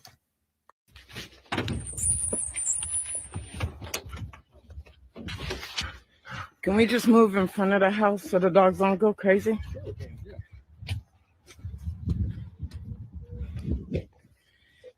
I need you to identify yourself and let me take imagery of your IDs. I'm not going to show you my credentials on the phone. So you said you were with the FBI? And why won't you show me your credentials? We did. I didn't take a look at them. I said, 1 second, I'll be right back. Are you going to show me your credentials or no? Yeah, we did already. So, and we identified ourselves. So what we'd like to do... I didn't look at your credentials. Again, I didn't verify them. I told you to wait, and I went inside. Okay, that's correct. What we'd like to do is just have a conversation with you about some social media posts that you've made. Would you be willing to talk to us today about that? No, I would not. I would like you to later talk on with my lawyer. Okay. Do you have identification Do you have a card or something cards? from your attorney that we can reach out No, to? no. I'll get back to you. Okay, all right. You might have your attorney contact the FBI office in Oklahoma City.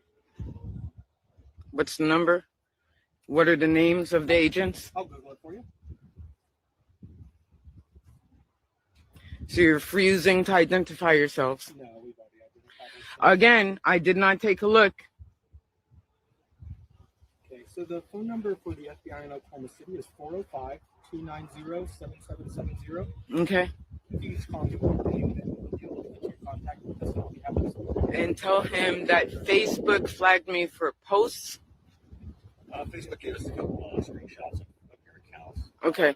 So we no longer live in a free country and we can't say what we want? No, we totally do. That's why we're not here to arrest you or anything like that. We just Well, want you to can't discuss- arrest me for freedom of speech. We live in America. Correct. Exactly. So it's kind of weird that you want to come talk to me about me exercising my freedom of speech. We do this every day, all day long, and talk to people. Okay. Really, it's just an effort to keep everybody safe, make sure that nobody has any ill will or bad intent or anything like that.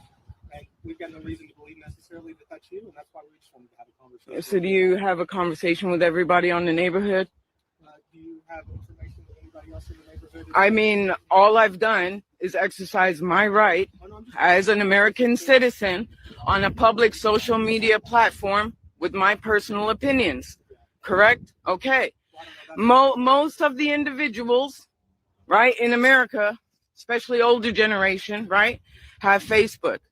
Are you questioning all the citizens in America? We certainly would if we had any sort of concerns.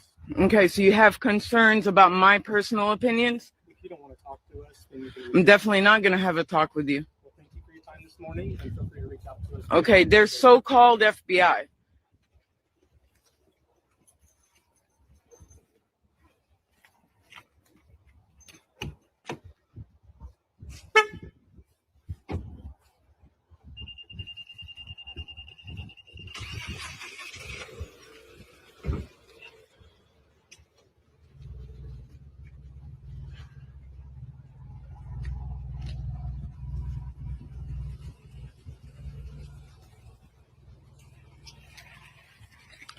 This is Rola Abdeljawad in Stillwater, Oklahoma. This is America.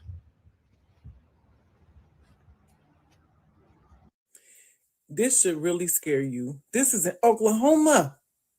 Oklahoma. And when I went to her social media post on Facebook, I found her account on Facebook. She wasn't talking about killing nobody. But you know what she was talking about? She was anti-war and anti-Little Hats Nation. Y'all heard that? Take from that what you will. And she's Y'all a heard Democrat, that? but you know, we know. Look, you're not going to intimidate me from saying what the F I want to say. That's what you're not going to do. Okay, period. I'm going to say what I want to say. And if you don't like it, that's just too damn bad. Period. Okay, I want y'all to pay attention. Now, Ashkan says the same thing happened to me the other week. Ashkan, are you serious? Are you serious, beloved?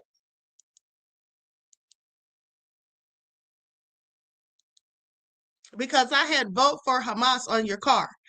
They really did? That's interesting, Ashkan, because you know why that's interesting? Because my moderator, Desmond, can tell you all that I told him last week. Is Desmond in the chat? He might be at work. But I literally told Desmond last week that I had like a feeling something like that would happen with you. Because I was concerned because I didn't see you in the chat for a few days. And I told him my spirit was telling me something like that happened to you. Ask Desmond. Desmond says yes. He remembers I told him that last week. I literally told Desmond that last week. Okay? Wow. Yep, the FBI showed up and said you haven't done anything illegal. Ashkan, I just want you to pay attention, beloved, because I promise you my spirit told me that. And that's why I talked to Desmond about it last week. I didn't say it to anybody else because I didn't know or whatever, but I told him I was concerned. I was glad to see you back in the chat. Thanks for having me in your thoughts. You're absolutely welcome, beloved. Okay, I appreciate you. Isn't that crazy, though? Like, is this America? What is this? Sounds like a whole communist regime. But now let me go back to the video where I told you all 3 years ago about China's social credit reporting system coming here. And I want you all to pay attention to some of the things that I was telling you are going to start happening, because they absolutely are. This is all so crazy.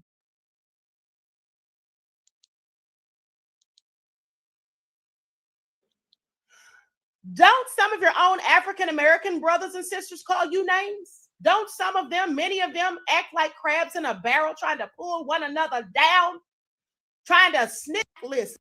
And I want you, that's a little fact.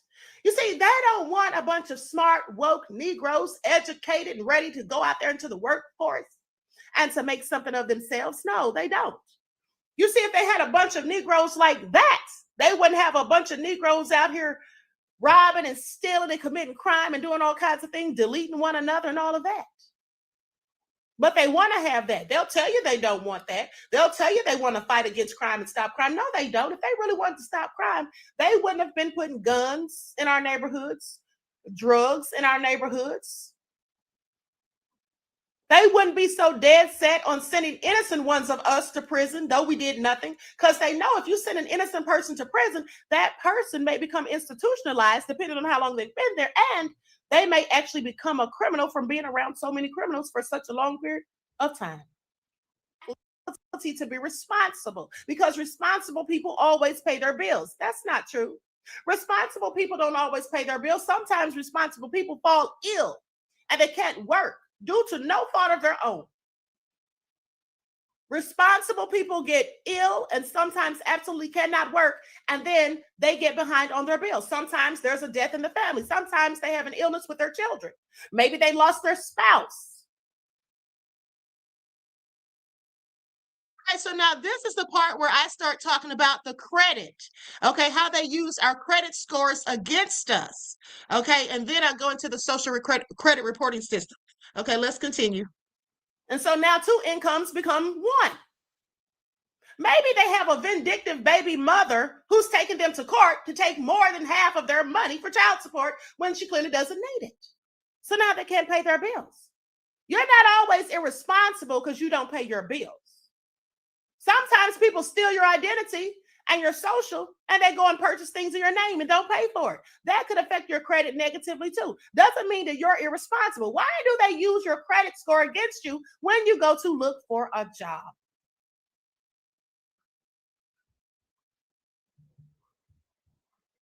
Well, let me continue. Reduce employment prospects. What I just talked about. Employers will be able to consult blacklists when making their employment decisions. In addition, it is possible that some positions, such as government jobs, will be restricted to individuals who meet a certain credit rating, social credit rating. That's what I told you. The United States has already started doing it. They've been doing this for years. Y'all think they won't start doing the rest? But y'all worried about Black immigrants. Please make it all make sense. This is what you need to be worried about. This isn't the Black immigrants doing this to you. Who owes you those reparations? Not Black immigrants. Who gave you 150 years of Jim Crow? It wasn't immigrants. At least not Black ones. Let me continue.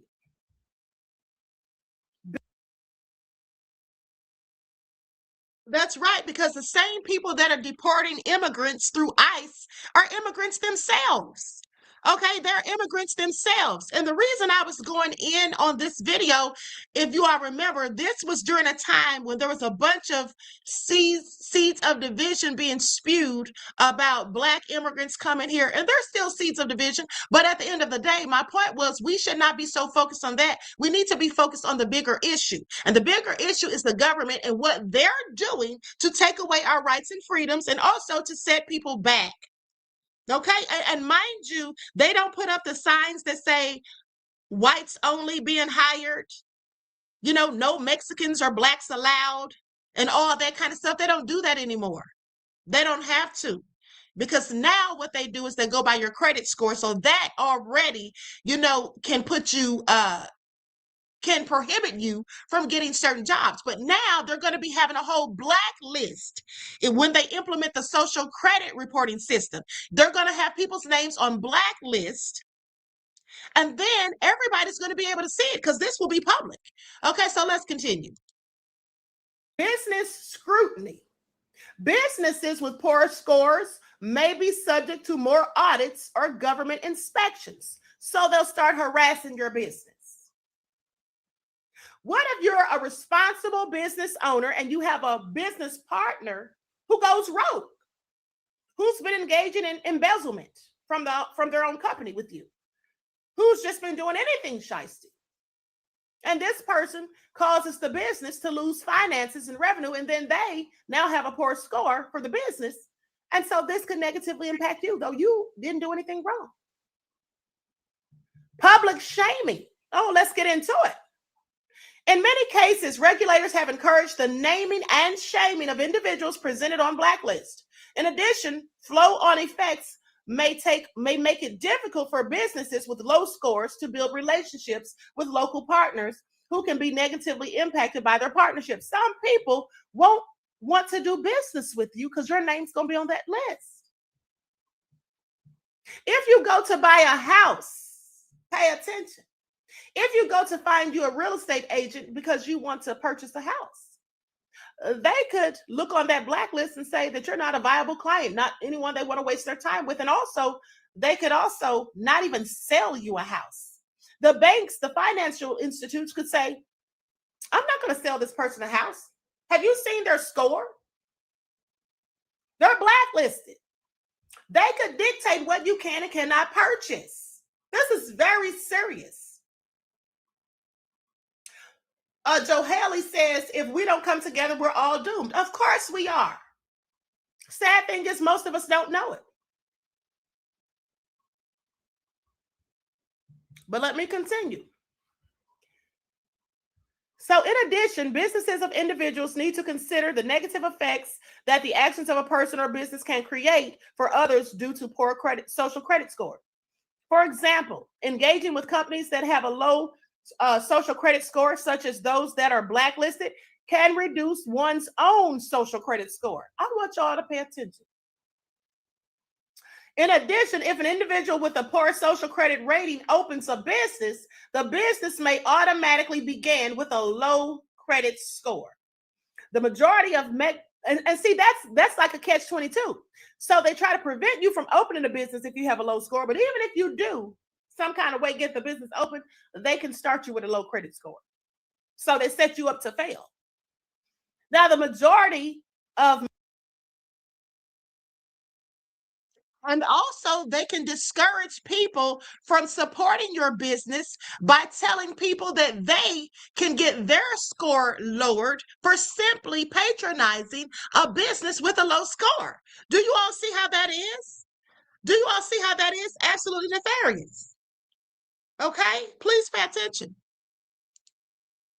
Mega cities and mid-sized cities in China have already implemented a trial period of the social credit system. There are many ways to lose points and lower one's social credit score, depending on the city where the offense takes place. So they'll do this basically in the United States. They could do this on a state-to-state basis, have different rules for different states as to how they judge and score you. Some of the more trivial score lowering actions include, I want y'all to pay attention to this. This is where it gets real interesting. These are some of the things that can lower your score. An individual not visiting their parents on a frequent basis. Jaywalking. Walking a dog without putting it on a leash. Smoking in a non-smoking zone. Cheating in online video games. Now, this is all so petty, but this is what they do. These little things like that can lower your score. And also, please keep in mind that under digital currency, Nishi says this is the real hidden history, not the Bussy Reek nonsense. Exactly. This is what's hidden that needs to be addressed. So another thing is, with the implementation of digital currency, they will have full control over your money. So you can go to the bank to try to withdraw funds. And now remember, the banks use the money that we store there and they loan it out to other people. You see, that's why you can go to the bank and say you want to take out $10,000 today, and they'll tell you come back tomorrow. Some banks will tell you right up front, well, if you want to take out more than $5,000 or $10,000, let us know 3 days in advance. Because they loan your money out to other people. So if they've loaned out your money and they don't have it there to give to you, like Bank of America did just a few weeks ago, well, they could just simply deactivate your currency. What are you going to do about it? Now, I want you all to keep in mind this video is 3 years old, but they actually did that to Kanye like 1.5 years or 2 years ago. Do y'all remember when they did that to Kanye West when he was deemed as being anti-Semitic? That's absolutely what they did to him. Okay? But I told you all this 3 years ago, so please pay attention. Don't think that it absolutely cannot happen, because it can. They can shut your whole life down. Absolutely. Absolutely. You can be on social media and be shadow banned like myself, and they can say, you talk too much trash on social media. You go against the narrative and the agenda we're trying to push. We're going to shut you down. We're closing down your accounts. You can't withdraw anything. And to top it all off, we're going to lower your credit score, your social credit score. So now you can't travel anywhere. So even if I wanted to leave this godforsaken country, I can't. If they did something like that. So I Am Joy says, did those folks ever get their money? I don't know about all of them, but I know someone personally who never got theirs. This is all about control. This is all about control. This is what they're plotting on us. Meanwhile, they have us bickering amongst ourselves like little children fighting over a piece of candy. They have not only blacklists, but they have red lists. Y'all remember redlining in the Divided Snakes? So they say, so far, we have made several references to the blacklist and red list associated with the China social credit system. So what exactly is a blacklist? Well, I'm glad you asked. China currently has a number of national and regional blacklists based on the various types of violations. It is expected that over time, the system of blacklists will be fully integrated with a social credit score. Businesses can be placed on a blacklist due to a particular violation or because of a poor social credit score.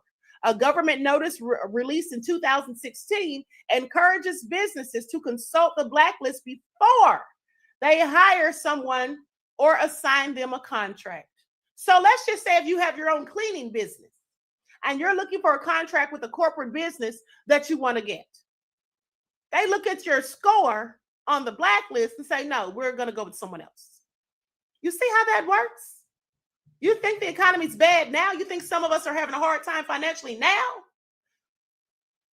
Please note that companies will not be blacklisted automatically for compliance failures. The corporate social credit system also maintains an irregularity list. This list deals with significant but not yet blacklist level noncompliance. Presence on this list means the business is in danger of being blacklisted and should quickly take steps to improve its reputation. The Chinese government utilizes the blacklist in multiple ways. The list itself is frequently being analyzed with the available information on both its citizens and companies listed in their master database, working as a template for assigning each person a score. When the China blacklisting system is still in its early stages, or while it's still in its early stages, it is already the most prominent system of its kind worldwide. China has already put this system into action and has barred thousands of Chinese residents' rights to buy plane tickets and to travel. You can possibly lose your right to travel. They've lost it either domestically or abroad. However, most of the blacklisting that has occurred to date has been as a result of violations or misbehavior of companies and the individuals working for them.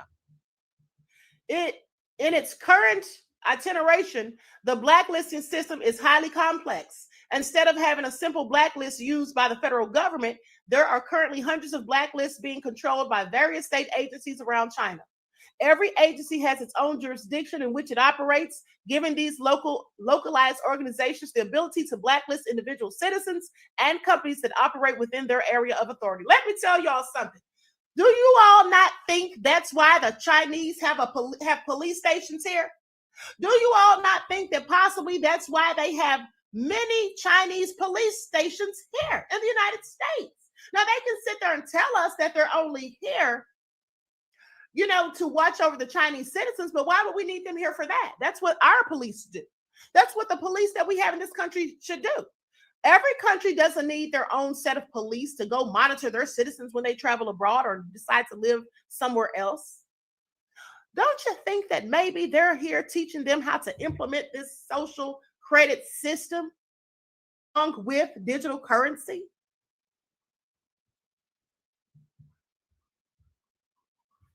It's important to note that being blacklisted under the agency's jurisdiction may leave the affected party subject to blacklisting from the remaining agencies across the country. The level of integration of blacklists differs across the country and between different government departments. It typically takes 2 to 5 years to be successfully removed from the blacklist. So you get on there, you can be on there for up to 5 years before you even stand a chance of getting off. Could take 2 to 5 years, typically. That's what it usually is, 2 to 5 years, which often has a negative impact on the privileges afforded to those individuals and businesses in society. And I guarantee you, they don't make it easy for you to get off. It's not going to be easy. You can't just pay back the debt that you owe. It's not going to be that simple. Early removal from the list is a possibility for some. That would be people who have a lot of money and power, or they have connections. Okay? Depending on the severity of the offense and whether the offending party has done enough to rectify the situation in the eyes of the relevant governing body. So whether or not you think you've done enough or you're doing better, it's up to them to decide. And I'm quite sure if it's somebody who looks like me and it's some racist, wanton supremacists up there, they're not going to say that these black folk are doing what they need to do to get off that that blacklist. It's not going to happen. In addition to being used as a metric for punishing citizens and companies for violating the country's guidelines, i.e. the country's agenda for not pushing the country's narrative, pay attention. The social credit system is also intended to be useful in China's search for signs of potentially harmful behavior before it occurs.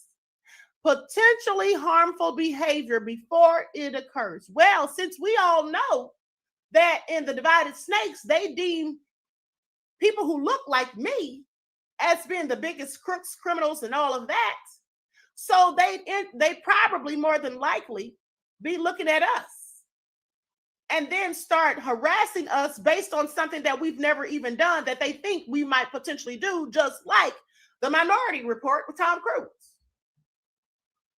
On the other end of the spectrum, there are positives of the social credit system. Well, now this has got to be interesting. I want to hear anything positive about this. So they say this is all nefarious. Okay, Hassan, happy birthday to you, beloved. Okay, happy solar return. Peace, love, and blessings.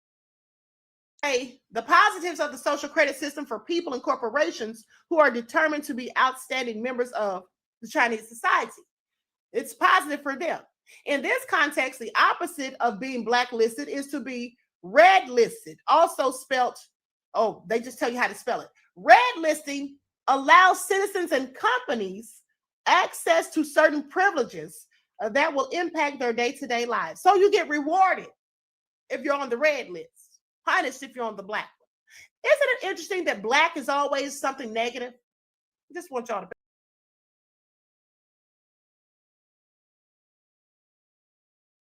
Okay, so like I said, Ashkan said, man saves cat from tree, increases social credit score. Exactly. Okay, or you say something favorable about Trump and his nefarious administration, mind you. So I just wanted to bring that back to the forefront because, like I said, I told you all this 3 years ago. Okay, and at the end of the day, this is all just nefarious. Okay, and these things are happening right now. These things are actually happening right now. Okay, and like and also in the first video that I showed you, I'm glad I stated again my prediction about Trump's assassination because I couldn't remember. I could never remember what video I said that in. That's just one of them. That wasn't even the original video, but it was still me bringing it up again, and that was still 3 years ago prior to it even happening with these attempts. Now, that being said, let's go to this last video, or these last two videos. Okay, one is where this person talks about, hold on, beloveds. Okay, let's go to this video about Jerome Powell, because he's supposed to be leaving office soon.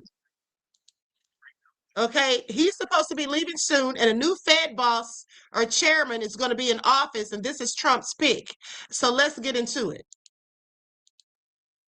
And then I have one more clip after this. Let me put an overlay on here. Even though it's a TikTok, he probably posted this on YouTube as well. 3 major financial and geopolitical events are converging in the same 5-day window. And if you have a 401k, a mortgage, or any savings at all, you need to hear this. Here's what just happened. April 29th. Jerome Powell walks up to that podium and says it out loud. Quote, "This is my last press conference as chair. Done. The man who has heavily influenced your mortgage rate, your car loan, and your savings account interest for years is walking out that door by May 15th. And get this. That same morning, CBS News confirmed the Senate Banking Committee voted 13-11, every single Republican against every single Democrat, to send Trump's Fed pick, Kevin Warsh, to the full Senate floor. According to CBS News and a spokesperson from Senator Warren's own office, that final vote is set for the week of May 11th. So who is Warsh? Here's the thing. He is the guy Trump personally handpicked after spending over a year publicly demanding rates come down, and I'm quoting Trump directly by a lot. Senator Elizabeth Warren called Warsh Trump's sock puppet on the Senate floor. Those are her words. You can decide what that means for your interest rates going forward. Now here is what most coverage has focused on separately, but not together. That Senate vote, week of May 11th. Trump boards Air Force One and flies to Beijing to sit down with Xi Jinping on May 14th and 15th. The White House confirmed those dates. And UPI reported on May 1st that Secretary Rubio and China's top diplomat Wang Yi spoke by phone to confirm the summit is still on. Powell's term ends May 15th, a brand new Fed chair, a U.S.-China trade summit over tariffs and Iran, all in the same 5-day window. And then Friday brought something else. Iran sent a new peace proposal to U.S. mediators through Pakistan. Iran's official state news agency, IRNA, confirmed it on May 1st. According to Reuters, crude oil futures dove sharply on Friday after that news broke. CNBC had already reported that Brent crude surged to a wartime high of around $126 a barrel on Thursday before pulling back. Now look at where gold and silver landed. According to Kitco News and Trading Economics on May 1st, spot gold recovered to around $4,600 after swinging sharply. According to Inves, silver jumped 3.5% in a single day to $76.63. And according to Reuters and Kitco News on May 1st, UBS analyst Giovanni Stanovo said that if oil pressure eases and a more accommodating Fed steps in, gold could push toward $5,900 per ounce by late 2026. That is UBS projecting, not me. Here's what the data and reporting show right now. A new Fed boss who has signaled openness to cheaper money, oil pulling back from a wartime high, a US-China summit that could significantly reshape the tariff landscape, and gold, according to Trading Economics, still sitting roughly 15% below where it was before this conflict started. What happens next is something analysts and traders are watching very closely. So here's my question for you. Do you think most Americans even know all three of these things are happening in the exact same week? Drop your answer below.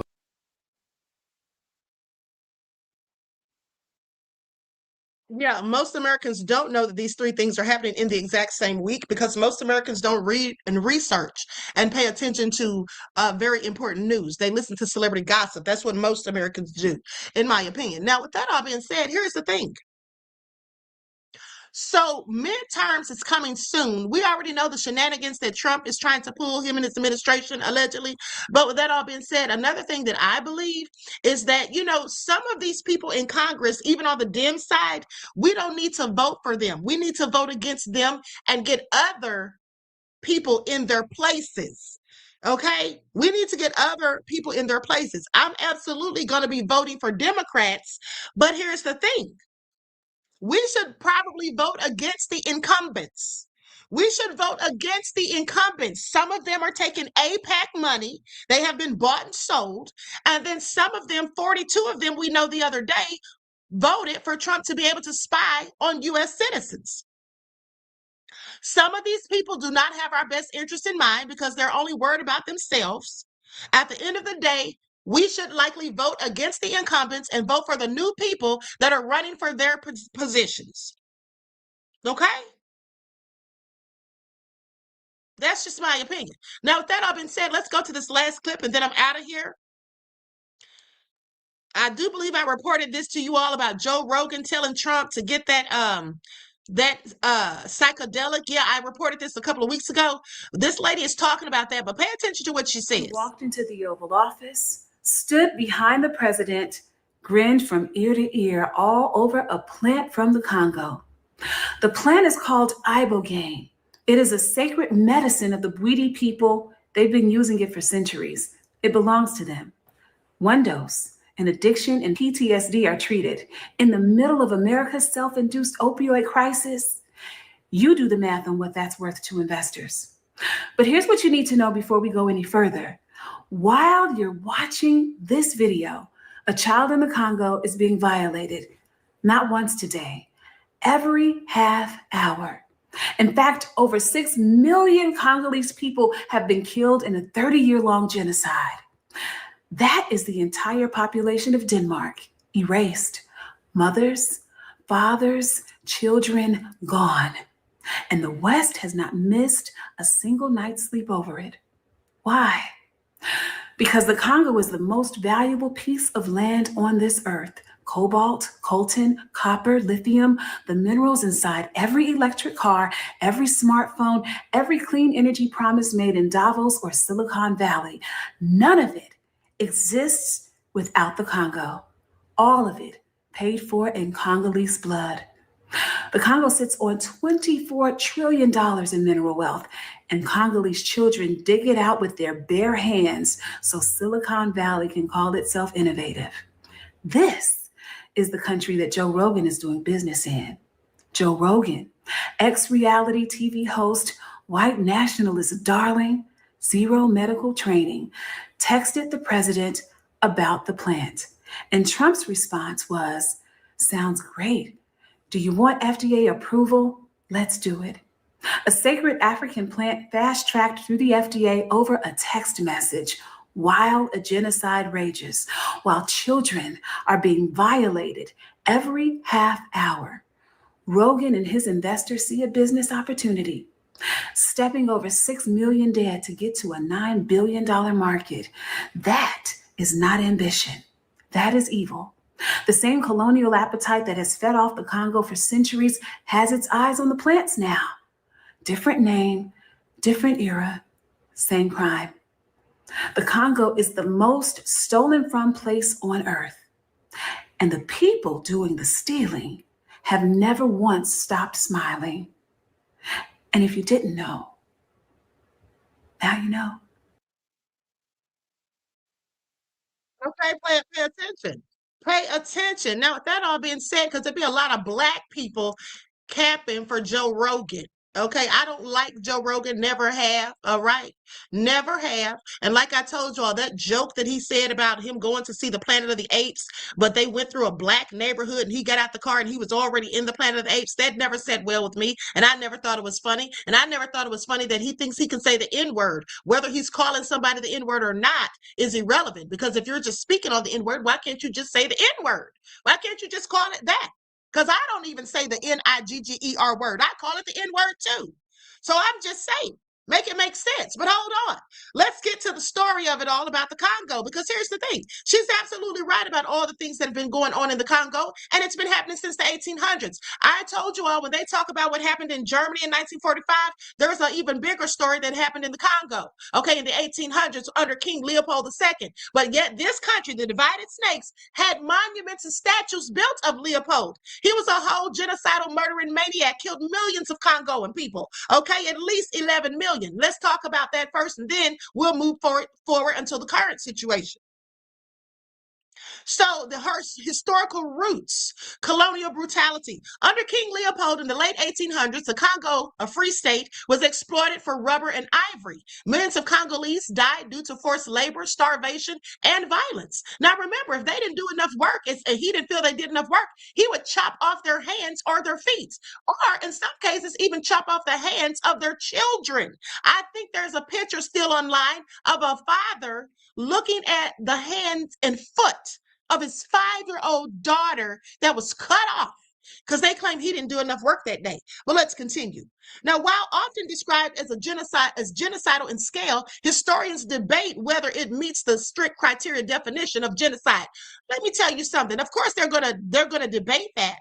Okay, that's what they're doing right now with Gaza. The bottom line is, if you killed 11 million people, of course that's a genocide. Miss me with it. What else is it?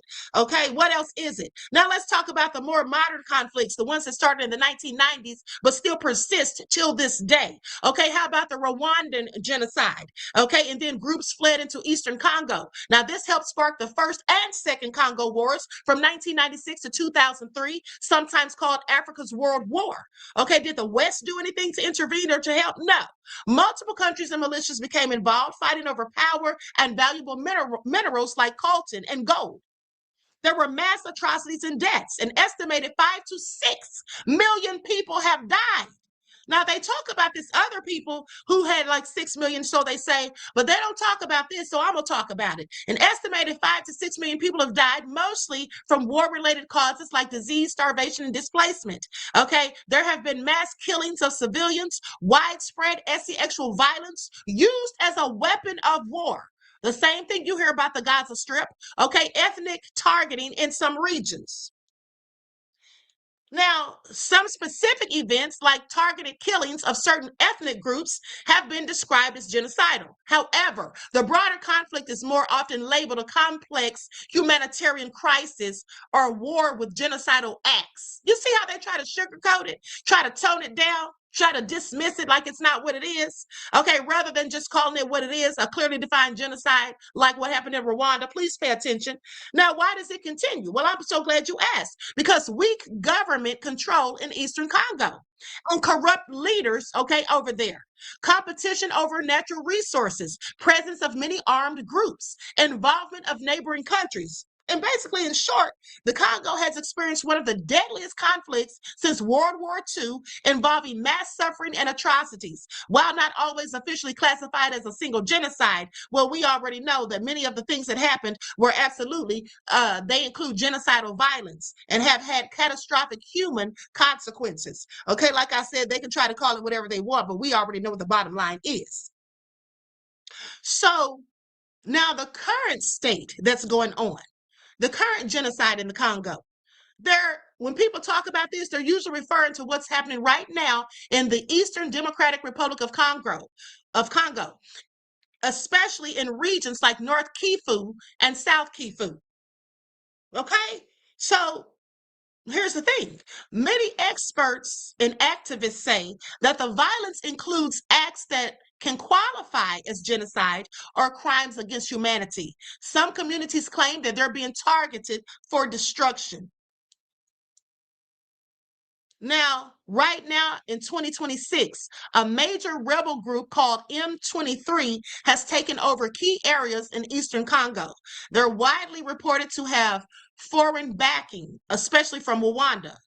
The fighting has killed thousands of civilians, displaced hundreds of thousands to millions, created a severe humanitarian crisis. Okay, armed groups, over 100 militias operate in the region, and they attack civilians at any given time.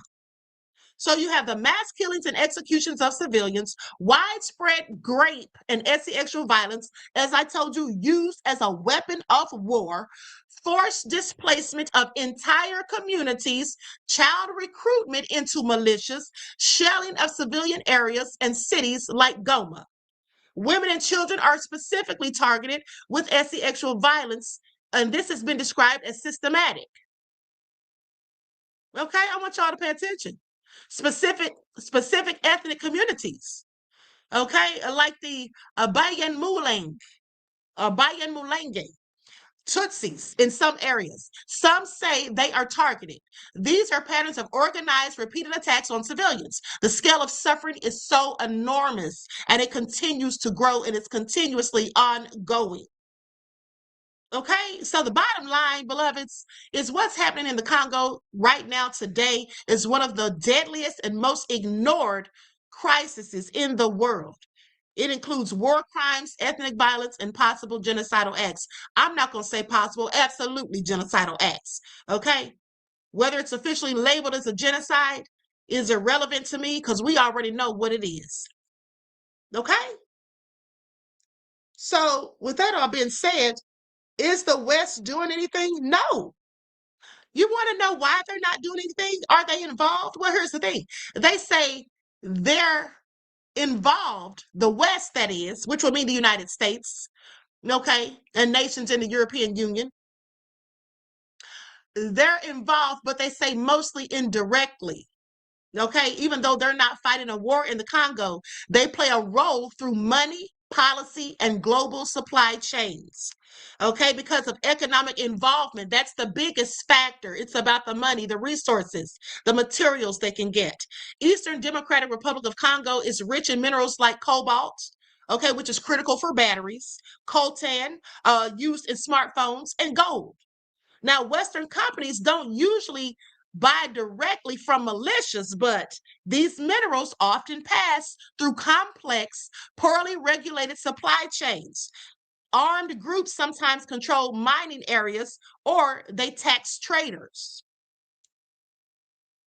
So major tech and automotive industries depend on Congolese materials. Some companies have tried to clean up sourcing under laws like the Dodd-Frank Act, Section 1502 in the United States, but the enforcement has been uneven and conflict-free certification is hard to verify on the ground.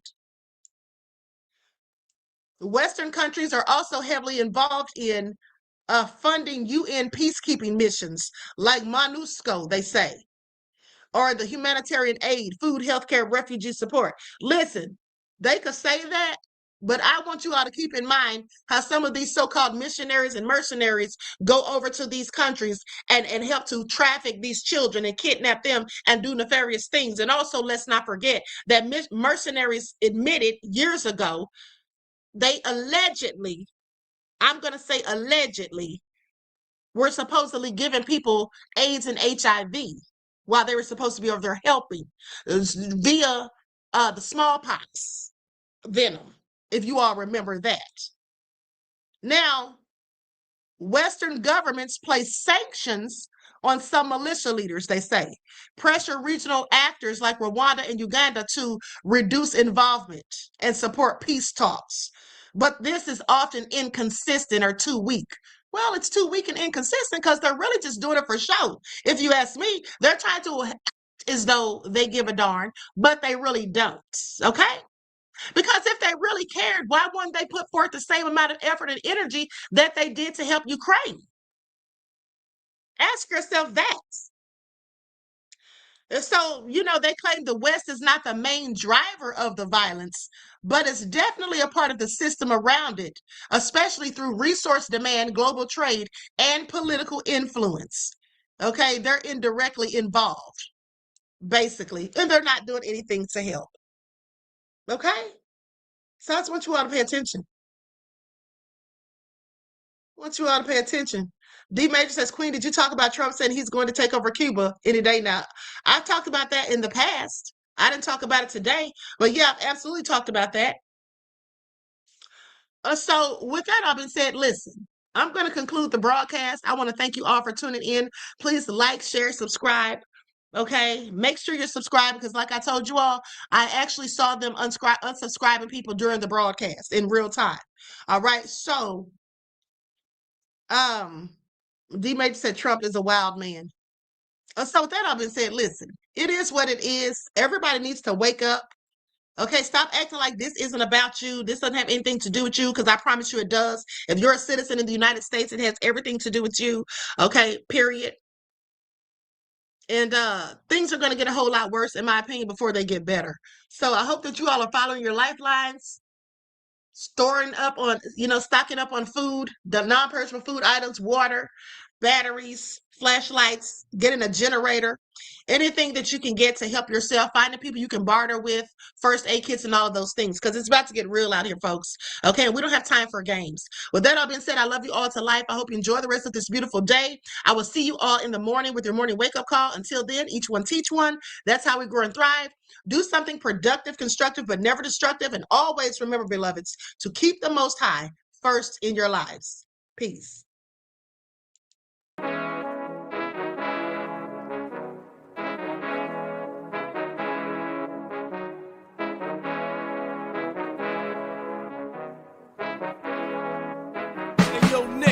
With that gold all in my skin, God all in my blood, kings all in my circle. You touch one of mine and you're done. They show no love for the queen.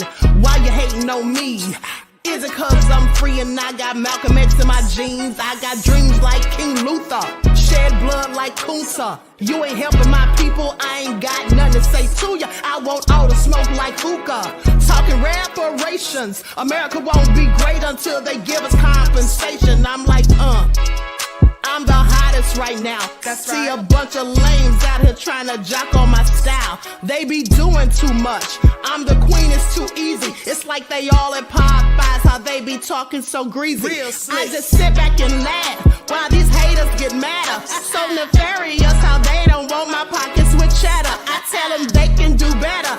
These snakes in the grass can leave a bite on your ass, cause y'all be trusting too fast. I got my foot on the gas, other one on they necks. Dropping receipts on haters, you better show some respect. I'm never facing regrets, we only facing the threats. Running through every challenge like a relay, break no sweat. It's a cold game, so I got that blanket with me. Now that my people awaken, ain't no going to sleep. I do not play by my piece, this time I'm playing for keeps. You talking slick, but when I see you like them ends, we gon' meet. And I got gold all in my skin, God all in my blood, kings all in my circle. You touch one of mine and you done. They show no love for the queen. Why they hating on me? Is it cause I'm free and I got Malcolm X in my jeans and I got gold all in my skin, God all in my blood, kings all in my circle. You touch one of mine and you done.